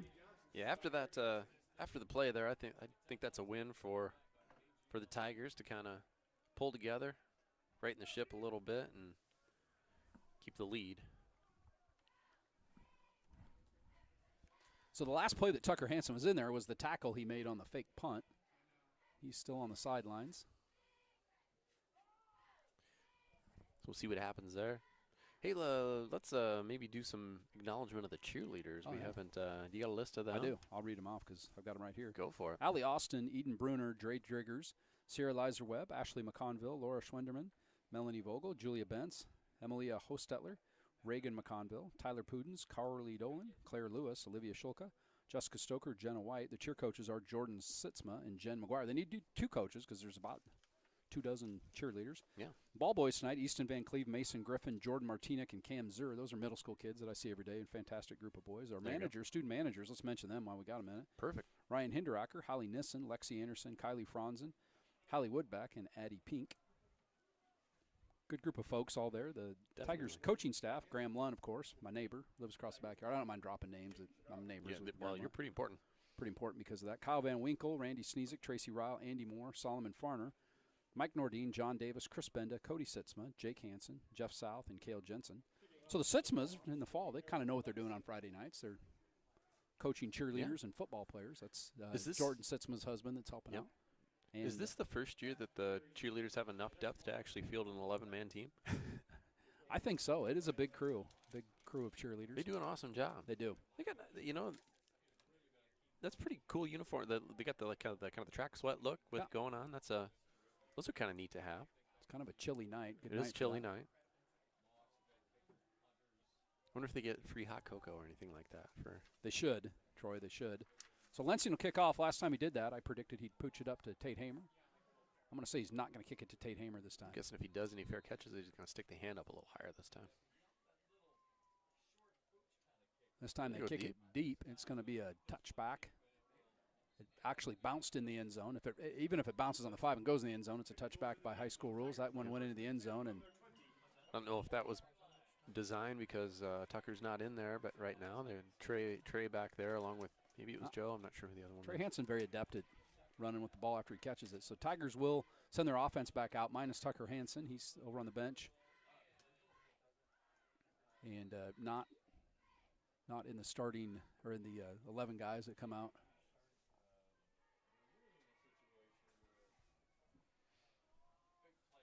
The Tigers will send out in his place Alex Ruba to the top of the screen. Burke Hansen also in on offense. Joe Drzymski will be at the bottom of your screen there to the right. And they will fake it. Hanningson's going to roll out to the right in pursuit. He's going to throw it out in the flat to Trey Hansen. He's going to be brought down from behind and thrown to the turf with malice at about the 27-yard line. The ball squirted out, but it went out of bounds. Yeah, it was a good little pickup there on first down. Picked up about 7. Gives you a lot of options here on second down. Hansen had come in motion and slipped out in a short pass route out in the flat where Henningsen hit him on the run. Tigers do have an adept core of wide receivers, and they'll certainly will miss Tucker Hansen for what he brings, but they do have some guys that can catch the ball, as Henningsen has thrown a lot of touchdown passes to a lot of different guys this year. 2 wide right and left. They'll give it to Veazey this time, and he's going to be met right at the line of scrimmage. He may get back to the line of scrimmage, but no further. Yeah, he kind of got out all that he could out of that one. It looked like he got met about 2 or 3 yards deep in the backfield and got back at least close to the line of scrimmage. In fact, they're not going to hardly move the stick back at all. So they got to get to the 30 for the first down. Third down, clock running at 2 minutes to play in the third quarter, which has been a pretty quick-paced game. A lot of running plays by Mason City has led to that, I believe. Henningsen will work out of the shotgun, drops straight back looking to throw. Throws it, batted down. Big number 99 for Mason City put a paw up in the air. That's Sebastian Brock. The guy with the name Sebastian Brock should wear number 99, I believe. Sounds good to me. He reached up as he was being blocked and swatted that ball down. It was just a good defensive play by Mason City, and they snuffed the Tiger drive. So they go 3 and out, and we'll have to punt it back to the. So back in the day, Ethan Veazey used to rugby punt and roll out and occasionally run with it. I think here he's just been straight drop back. He will catch the ball and kick it. Good punt again. The ball is dropped on the ground. Thomas called for a fair catch and then muffed it, but recovers it back at the 30-yard line. 31, that's where Mason City will take over. Well, here we go. Mohawks have the ball back already and got it from right close to 31, like you mentioned. So the Tigers will need to see if they can get a stop here. Really good defensive stand down there in that goal line stand last time. See if they can keep up being aggressive, getting that backfield a little bit more and stop Odmanson. And pretty much know he's going to be the key most of the time by this point in the game. Tigers working with a 3-man front and 4 linebackers. Long count. Tigers flinched but did not jump off sides. Now Hobart will throw it out to the left flat. Looks like Thomas catches it out there. He's going to get maybe a yard. Tigers defended that very well. It wasn't Thomas. It was number 10, Reed Johnson, the holder on kicks. Probably got a yard. Mason City obviously has run 9 out of 10 plays tonight, but tried the wide receiver screen there where Johnson was coming back to the throw. Did not net them more than a yard. Minute 10 left to play in the third quarter. Clock running. They're going to give it to Amundsen. He's going to be met right at the line of scrimmage and maybe get a half a yard. Look like Caden Meskin and Janai Middleton once again up in the middle. And also Bo Goodell helped out on that play. At 3rd and 8 here, this is one where the Tigers really need to bear down, try and get off the field. Probably be the last play of the third quarter unless it's a pass play, incomplete pass. Clock is running under 40 seconds to play.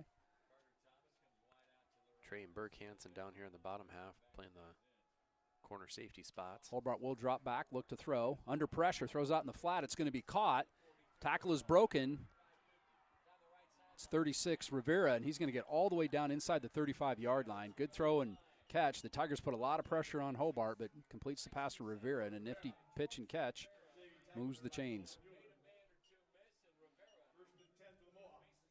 Another big play given up there by the Tigers. Rivera caught that with a full head of steam and just hard to bring down in the open field. He's going to get it inside the 35 to the 34. It'll be 1st and 10. This will be the last play of the third quarter. They're going to give it to Amundsen up the middle. He's going to go right, breaks a tackle. He's going to get 7 or 8 yards. That'll be the end of the third quarter. Tigers with a lead, but I don't feel quite as good about our lead as I did a few minutes ago, Troy. They lead 14-10 as we head to the fourth quarter. In the 2020 football season, the kind of a bizarre season. Nothing's been normal. No. And Tigers find themselves in a dogfight. We knew this was going to be like this. I think it was pretty clear that these two teams are pretty evenly matched, and we're in a 4-point game headed into the fourth quarter here on a beautiful night from Tiger Stadium. The winner of this game will head up to Webster City and play at their stadium. They're a higher seed, as they should be. Ballard had to play tonight. They're playing Boone, who they played 2 weeks ago. Yep. So kind of quirks of the schedule where there's a lot of district rematches in the first round. They tried to eliminate a lot of the travel this first week. So they've got the first 2 rounds kind of seeded out, and then they're going to reshuffle all of them, as I understand it. And then we've talked a little bit about this may not be the end of the season for the Tigers. I don't know what if we lose tonight. We can play another team either next week. I think up until the championship weekend, we can play another game. Yeah. Now I don't know. I think it's each school kind of decides, and we'd have to find an opponent to play. It'd be kind of have to be a broker deal like that, but. I could definitely see some teams, if Mason City would lose tonight, they lost a game or 2 earlier this year, that maybe maybe Fort Dodge gets knocked out, maybe they play that game. That would make sense. That would be something Continue that. I could see happening. Continue that on. That would make sense, like you said. So I think the highlight of the broadcast for us by far is your wife remembering a player's name that we couldn't remember. That's pretty super amazing, impressive, really. Jana. That's pretty. There's probably a lot of things about her that you kind of go. There's a lot of did pretty well. stuff. It's kind of been the theme of the day today is how far I outkicked my coverage in my marriage. They're going to give it to Amundsen. He's going to backpedal. He's going to be close to the first down. I think they're going to get the pile pushed across the first down marker, and that's going to be a first. They're going to put it down to the 28-yard line. It's going to be enough for a first down. Amundsen's just a tough guy to bring down. It seems like before they can get upon him, he's 3 yards downfield and doesn't go down on first contact the whole night. Yeah, he really covers that ball up well, too, and he did put it on the ground that one time. That was more in the open field, but he's usually got that right in the gut, 2 hands on it, just moving downfield. So 1st and 10, Hobart will come back up under center, take the snap. He's going to give it to Amundsen over the right side. He's going to dance and prod around. Just very efficient is Amundsen with the ball, and Janai Middleton had gone out for a few plays. He's going to check back in now. Hamer will come out. Burns is going to come in. Ty German will come in. Alex Smalley will come out, as will Larimore. It's about 5 yards there. A little confusion on the sideline here on who's coming out.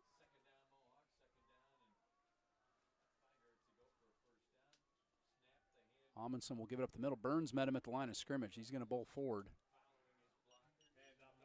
And bring up about a 3rd and 2.5, call it.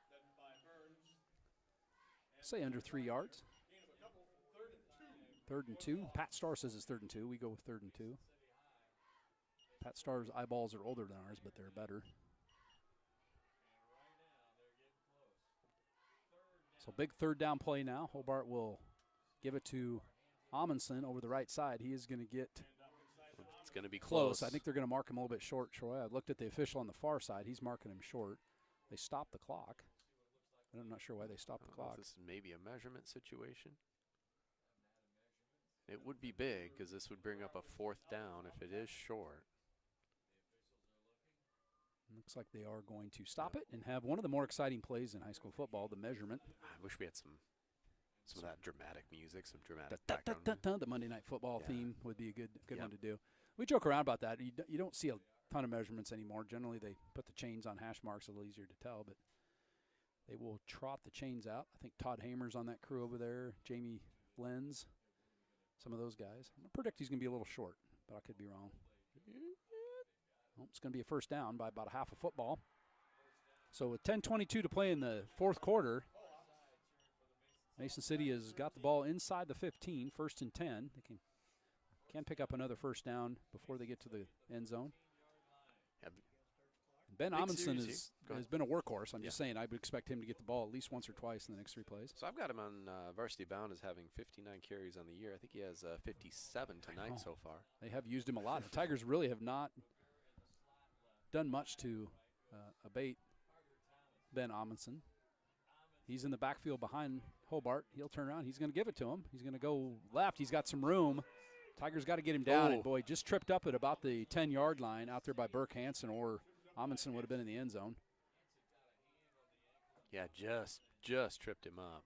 I think Burke got there right as he was making a cut and kind of knocked him off balance and slowed him down enough to where he kind of spun out on the turf, the artificial surface here at Tiger Stadium, and otherwise Amundsen would have trotted in the end zone. The ball is now at about the 6-yard line. Hobart will come up, put his hands under the center. He's going to turn, give it to Amundsen to the right. He strings it out and brought down from behind. I think that was Caden Meskin from behind, grabbed him around the ankles and tripped him up. Yeah, maybe a yard there. So this is another big third down. Again, key here that this would put them relatively short field goal if this were to go to fourth down. Again, if the Tigers could cause that here, that would obviously be a win for the Tigers. So 3rd and 2. Hobart with the long count. Try to get the Tigers to jump. Now we look over at the sideline. The 3 coaches will all flash some signals, and they're going to call a timeout and talk it over. Had 6 seconds left on the play clock and decide to call a timeout. Big play. I could see where you'd want to discuss that. Just trying to find our friend Tucker Hansen. He's not back in the game. I don't see him on the sideline anymore, so he's went down and joined his teammates. We can't see him anymore. We don't know what happened to him, no idea, but he's a guy that obviously has gotten some sort of injury. He'd be on the field. Plays both ways for the Tigers and special teams. So if you're the Tigers here again, you're sitting at about a 3rd and 2, 2.5. Hoping to get a stop here, force a field goal, and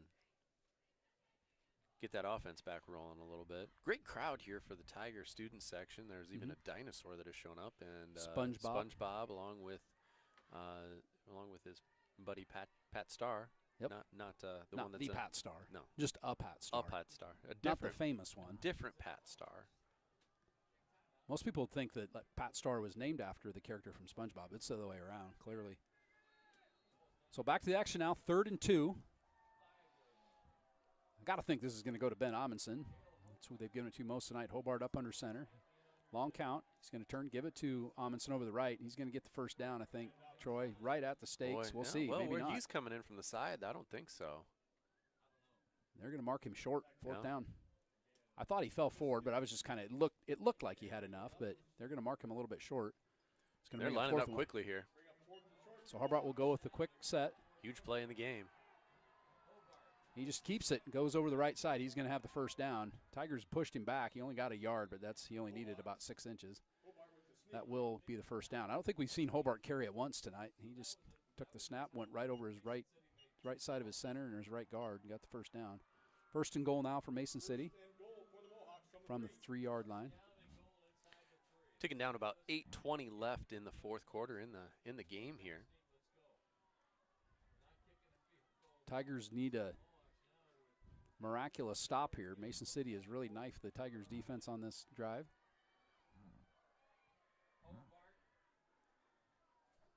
Standard set for Mason City. Hobart's going to keep it again and try to punch it in. He hasn't carried it all night. Now he's carried it on consecutive plays. He's not going to get in. I think he got maybe half of the 3 yards.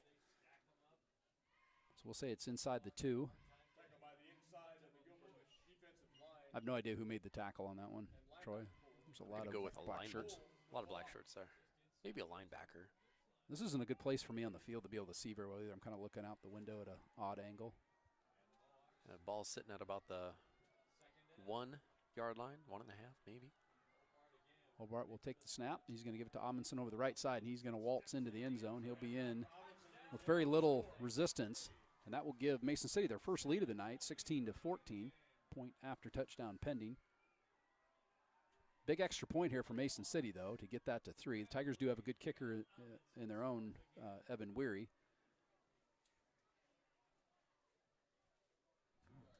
Well, we talked about how close we predicted this game to be, and it's mostly Tigers in the first half, been all Mohawks here in the second half. High snap again. This ball is going to get blocked. And like I just said, big play in the game because the Tigers now could get the lead with a field goal. High snap. We've had a couple of those tonight, and their holder has done a really good job both times to go up to get it, but could not get that one put back down. And Tigers block it. I have no idea who blocked it, but no good. And Tigers will get the ball back, trailing by 2. Yeah, I think that was Nolan that got in there and blocked it. It's a big play. Hopefully that'll kind of fire up the Tigers. They seem a little bit back on their heels on that last drive, and blocking an extra point will certainly do that. Big play. I'm going to go out on a limb here and predict a 6-minute, 45-second drive that ends in a lead-taking field goal. Evan Weary, 33-yard field goal. Evan Weary over practicing some kicking. They got one of those nets that, the kickers kind of go off on by themselves and kick it into. He's down there with Christian Corey. Odds are that I would miss the net. Cream some cheerleader. Take out one of the chain gang guys. Yeah. The band is on the field. Eric Lensing, who's handled all the kicking duties tonight, will kick off. We've seen it kick it deep last time. It looks like Tigers will send deep Trey Hansen, and I can't tell who that is on the other side.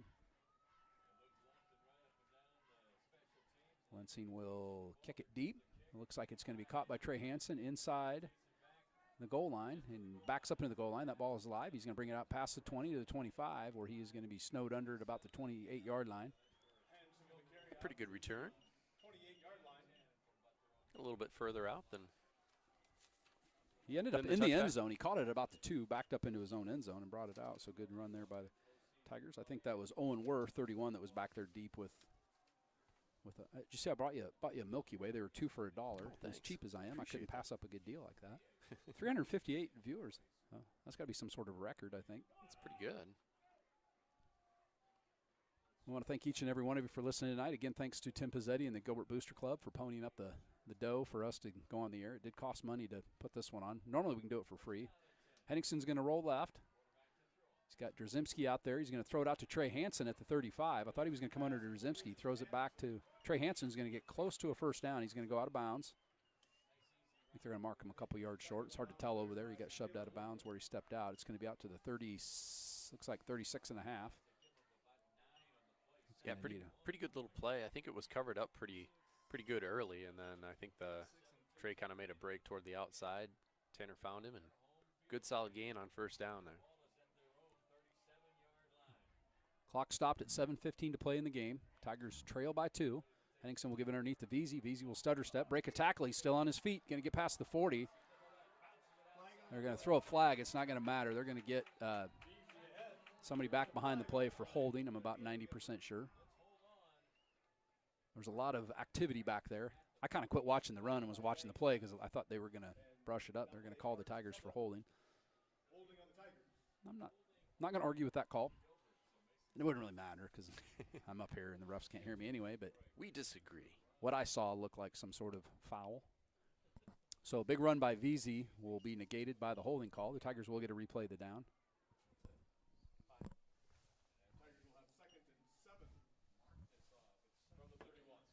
So it's not a 10-yard penalty, but it was beyond the line of scrimmage, so spot foul. It will bring up 2nd and 7 instead of like a 2nd and 11.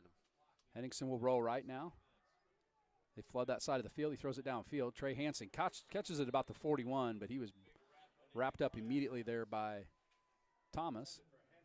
And really good broke close up the there pass. by Thomas. Really good coverage overall. That ball was in Trey Hansen's hands, but Thomas grabbed him. That's going to bring up 3rd and long now. It's really turned out to be a very, very good high school football game tonight in Gilbert. Mason City Mohawks have come down. They brought the Madden cruiser buses. You said they didn't have no yellow school buses. They got these big motor coaches. They were here last week. They played Ballard on our field last week. So I forgot two about straight that. weeks they've come to Gilbert. I forgot about that. Good point. So Tigers have the home field advantage, but it's not like Mason City's never played here before. So 3rd and long now. And I think the Tigers are going to take a timeout as Graham Lump came on the field and signaled to the official he'd like to call a timeout, one of his 3 allotted timeouts. So under 7 minutes to play in the game. Tigers trail by 2.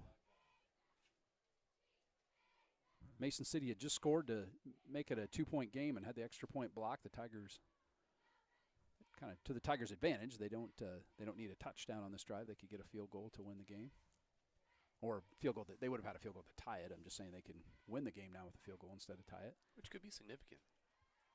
I don't see where the yellow or the green field goal line is. I don't know if it's just blended in with the field. How far you got to get before you can actually kick the field goal, you know? Need Cole Fluhop to kick on the switch over there with the green line. Our technical director and photojournalist in the next booth. We do appreciate Cole helping us out this year. This is his first year on the camera for us. Not really sure how that came about. I think he had messaged me about something else. And I said, hey, you know how you can get into the game tonight for free? You can run the camera for us. He was all over that. Bing. Cole is very thrifty with his money. He doesn't mind working. He has done a nice job. We do appreciate him doing that. It's good to have people, get as many people involved in this. We've had several different broadcast crews this year. Andy Eckert's helped out, Pat Starr, Troy Stout, yours truly. Everett Charlson. Everett Charlson, yeah, he did. And then volleyball, Jen Schnormeyer has done several of those. Yep, Andy Eckert and her are going to be working the playoff. We could talk about that. They're going to play. Stacy Johnson's team won the Raccoon River Conference. They open up the postseason here this week. Wish them well. At home, by the way. Or you can catch the stream. I believe we are going to stream that game as well. With announcers, not just the video of it. So 3rd and long now. Henningsen in the shotgun formation with VZ. He's going to drop straight back, look to throw, throws out in the left flat. He's got a receiver out there. It's Drzymski, and he gets to the chains. He's going to get out of bounds at the 40-yard line. Did a good job of tippy-toeing in bounds. Big pitch and catch there. Nicely done, guys. Got beyond the sticks. All he needed to do, outside shoulder throw again. And love watching Joe Drzymski play. That guy just a gamer and tough kid, and big catch there from Tanner Henningsen for the first down. The Tigers move the chains. Still have not seen Tucker Hansen back in the game. I see him with his helmet off here at about the 40-yard line. So I'm going to just assume we're not going to see him the rest of the game, or we would have seen him by now. Henningsen will take the shotgun snap. He's going to roll right under a little duress. Throws receivers downfield. Ooh. They're going to get a late hit on Mason City for hitting Tanner Henningsen after he threw it. And Henningsen's still on the turf.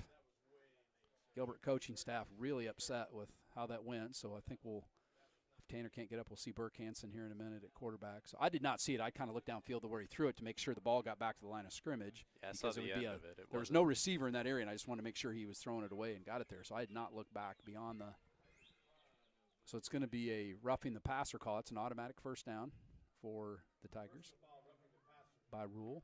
The roughings are all automatic first downs in high school football. The kicker, punter.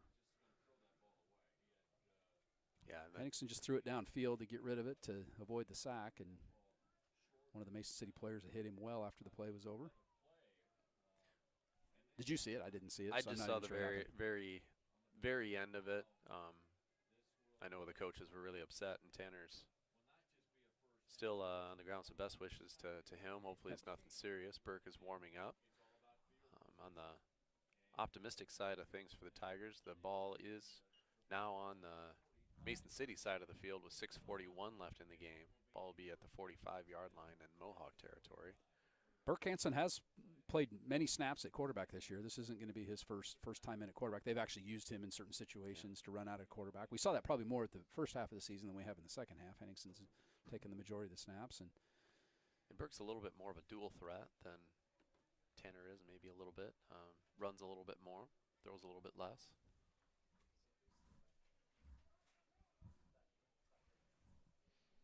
So the clock reset the game. 6:41 to play in the game. Both teams have 2 timeouts. Tigers trail by 2, 16-14. They'll have the ball at the 45-yard line. Tanner Henningsen, the Tiger senior quarterback, is still on the ground being attended to by the Tiger training staff. Now he's up. He's going to get helped up. I want to be as optimistic as I can. He's walking off the field on his own power and got his hands up above his head. So hopefully maybe just got the wind knocked out of him. I know that's ultimate optimism out of a broadcaster, but I looked downfield and really have no idea what happened after he threw the ball because I was kind of looking to see where the ball went. But both officials on that side of the field threw their flags. Very clearly a late hit on the quarterback. So Burke Hansen will come out at quarterback. Alex Ruba has come in to take his place as wide receiver. Owen O'Brien's still in there, and Joe Drzymski, Trey Hansen. The Tiger crowd is imploring their team on. Like I said, Burke Hansen is really good quarterback and has seen a lot of snaps there this year. We'll see what he does. He's going to take the snap at the 50-yard line. He's going to give it to Veazey. Actually, he's going to keep it and go to the left side. He faked out the broadcaster. Thought he'd given it to Veazey, but he kept it, went over the left side. He's going to get a short gain on first down. So bring up a 2nd and 8 from the 43-yard line of the Mohawks.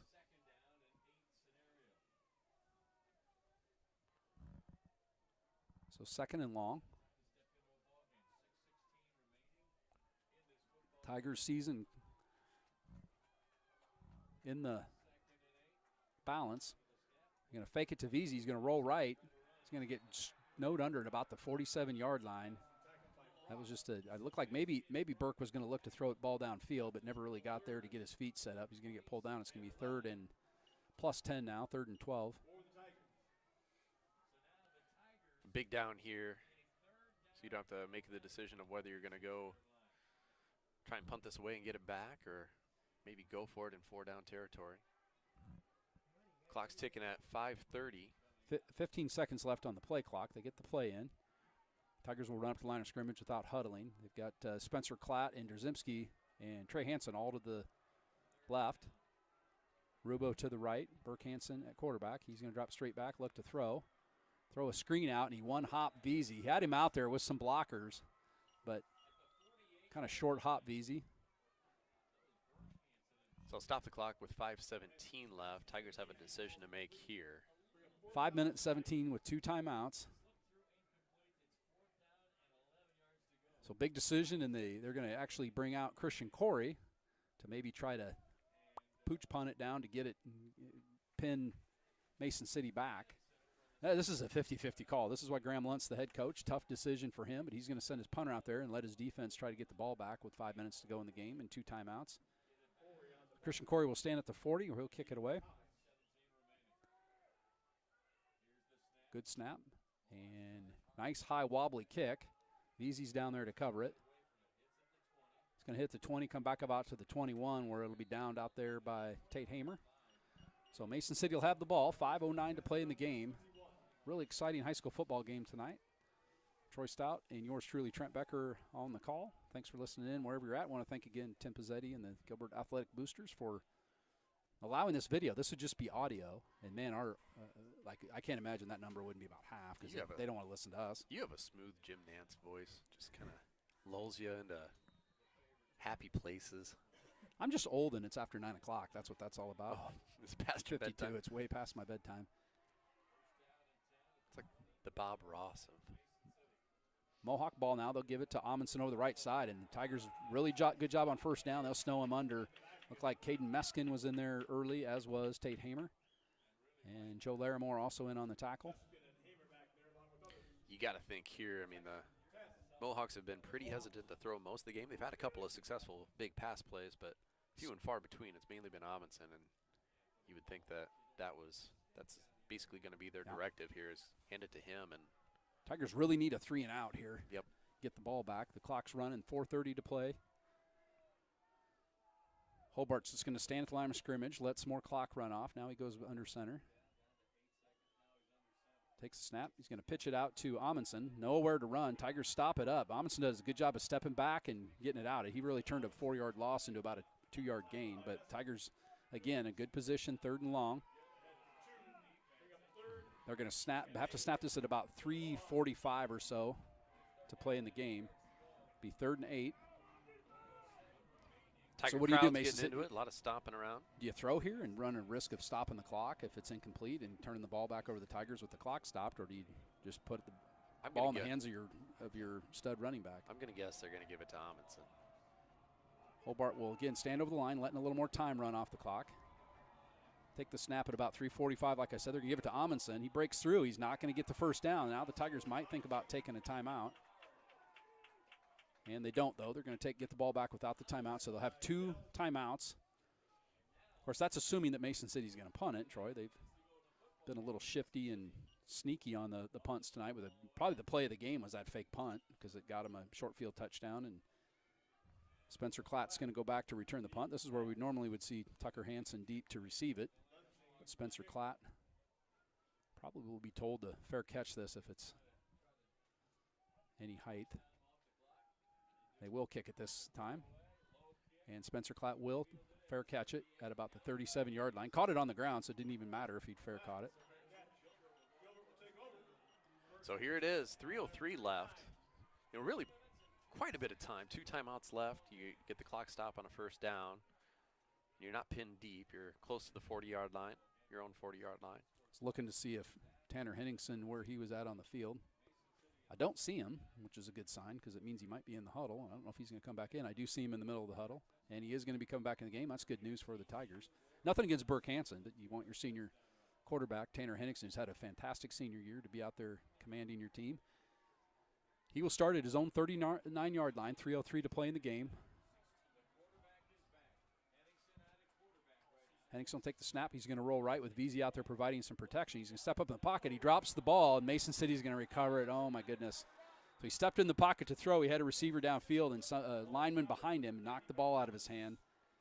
And Mason City will take over after the fumble with under 3 minutes to play in the game. Doggone it.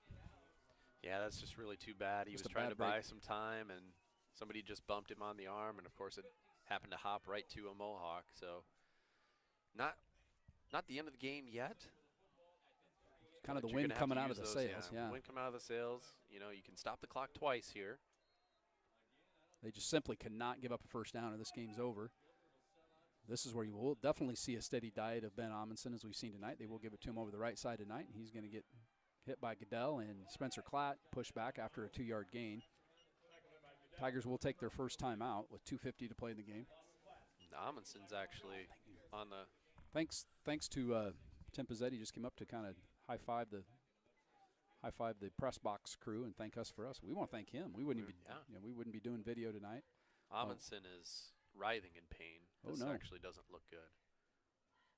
Clutching his lower right leg. We hope he's okay. Yeah, he's really a very fun back to watch. He's had a really, really good night. We've enjoyed watching him perform. Well, she wasn't so good because that means the Tigers might be ahead right now. He's part of the reason they're not. He's just been really hard to stop tonight. Hopefully he's okay. Clutching his lower left leg. Hopefully everything's okay down there. The Tigers have lost their star senior wide receiver / running back / kick returner, punt returner, Tucker Hansen. He went out on that fake punt. I think he was in on the tackle that. We have not seen him since then. Official's timeout. Definitely not the way you want to see a So game end with several. Tigers had called the timeout, but they kind of saved that one out. That's a big deal in the game, so they get one of their timeouts back. Corey Adams will put a timeout back on the scoreboard for the Tigers. Wink, wink. They do that. You can talk if you want. I'm going to take a drink of this delicious Gatorade I bought at halftime and forgot I bought. Yeah, there you go. I brought a coffee along. It's yeah. No, it's not going to get warm in here. Well, it's been should be nice and very cold. nice in the press box tonight. I got happened to find a decaffeinated coffee from. It's the best coffee you can buy, actually. It's a pot of Wolfgang Puck coffee that pulled that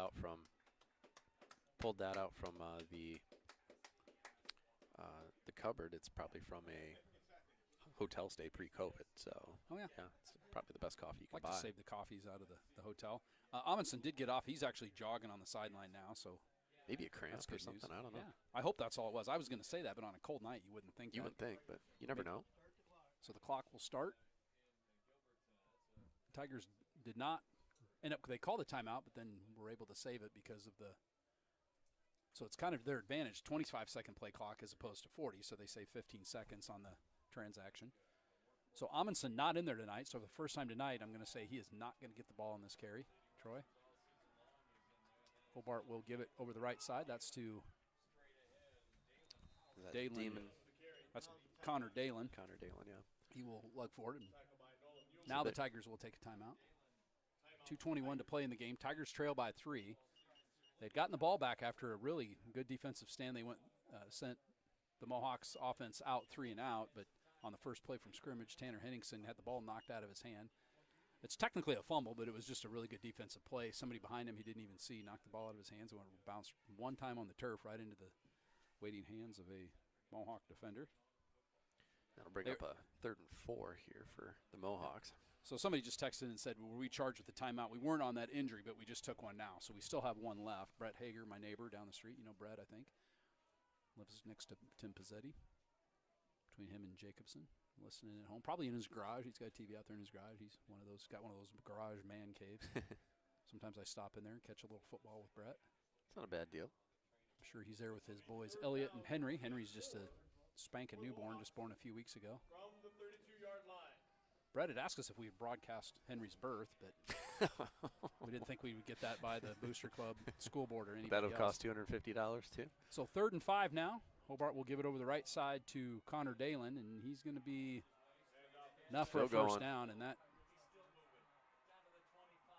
So they're going to flag Mason City for aiding a runner because an offensive lineman picked up the runner and pulled him. You can't do that. You can push the pile, but you can't do that. That's going to be aiding a runner. They have a huge offensive lineman that just picked up the runner and pretty much carried him. It looked cool, but that would also be forbidden at the dance on Saturday night. That will negate the first down, correct? That's a big call.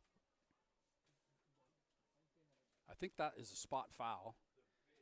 So it depends on I don't know. I'll just say it.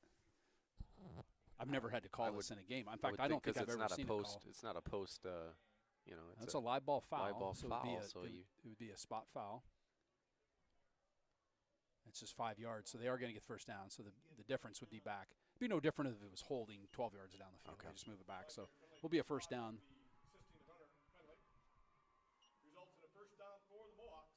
So rarely, I don't know if I've ever seen that called. I know about the rule. You can't grab a runner and pull him like that.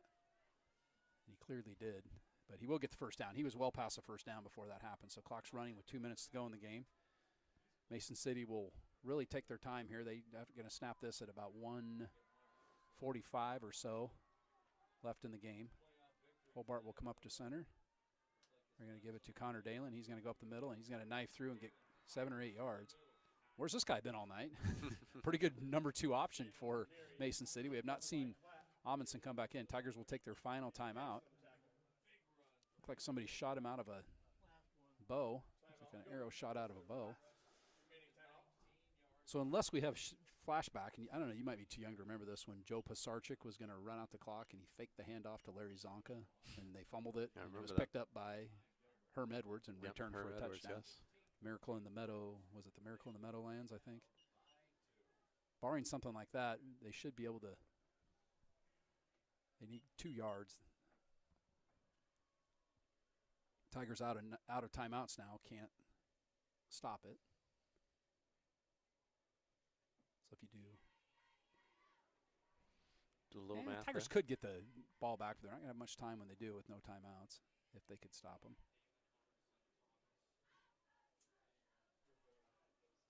Mohawks have 2 timeouts left. Ball's going to be at the 19-yard line. They need 2 yards to pick up the first down. Second down. Amundsen still not back in the game. Not sure that's a huge factor at this point. Hobart will take the snap. He's going to give it to Dalen over the right side. Dalen just covers the ball up, kind of goes down. He's going to be short of the first down.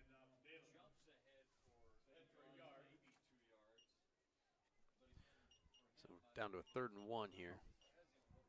Somebody said they didn't add the score, but that was called a while ago. Never mind. That's all right. So Mason City not really tricky in their offensive scheme tonight, but very effective. I think that's the way I would say it. And I'm saying that as a compliment. They really didn't run a whole lot of diversity in their plays, but Ben Amundsen probably had at least 150 yards rushing, I would guess. Probably more than that, maybe close to 200. And Hobart's going to try to push. He's going to squirt through. I think they're going to mark him short. Clock's running under a minute now to play, so this is whether they mark him short or not. They're going to be able to run another play here. They're not going to have to snap it until about 15 seconds left in the game, 12 seconds. Did they stop the clock? I don't think they did. Short about a foot is the official. The umpire puts his hands up and signals. So 14 seconds on the play clock. They're going to have to snap this with 15, 16 seconds left in the game. 4th and 1. So even if they don't get it, Tigers are only going to have about time for maybe one play. I'm going to predict Mason City will let this run down and call a timeout, and they do with 17.8 seconds to go. Tigers trail by 2. Mason City's defense has pitched a shutout here in the second half. Tigers got all their points in the first half. Yeah, so what do you do here if you're Mason City? Do you I'd say probably just quarterback go sneak. for it, right? Oh, yeah. Quarterback sneak. I mean, you don't. I don't think you'd kick anything. It's here. risky to Nope. to kick it at all. Even if you don't get it, Tigers have the ball here again. No timeouts. They're at the 17-yard line. So even if they don't get it, I think Mason City's probably going to run a quarterback sneak. I can't imagine them even trying a handoff because if they fumble it, Tigers could pick it up. I would predict Hobart will. I think they will try to get the first down clearly because if they do that, the game's over. Right. No, they're not going to take a knee or anything. So Hobart with Connor Dalen still behind him.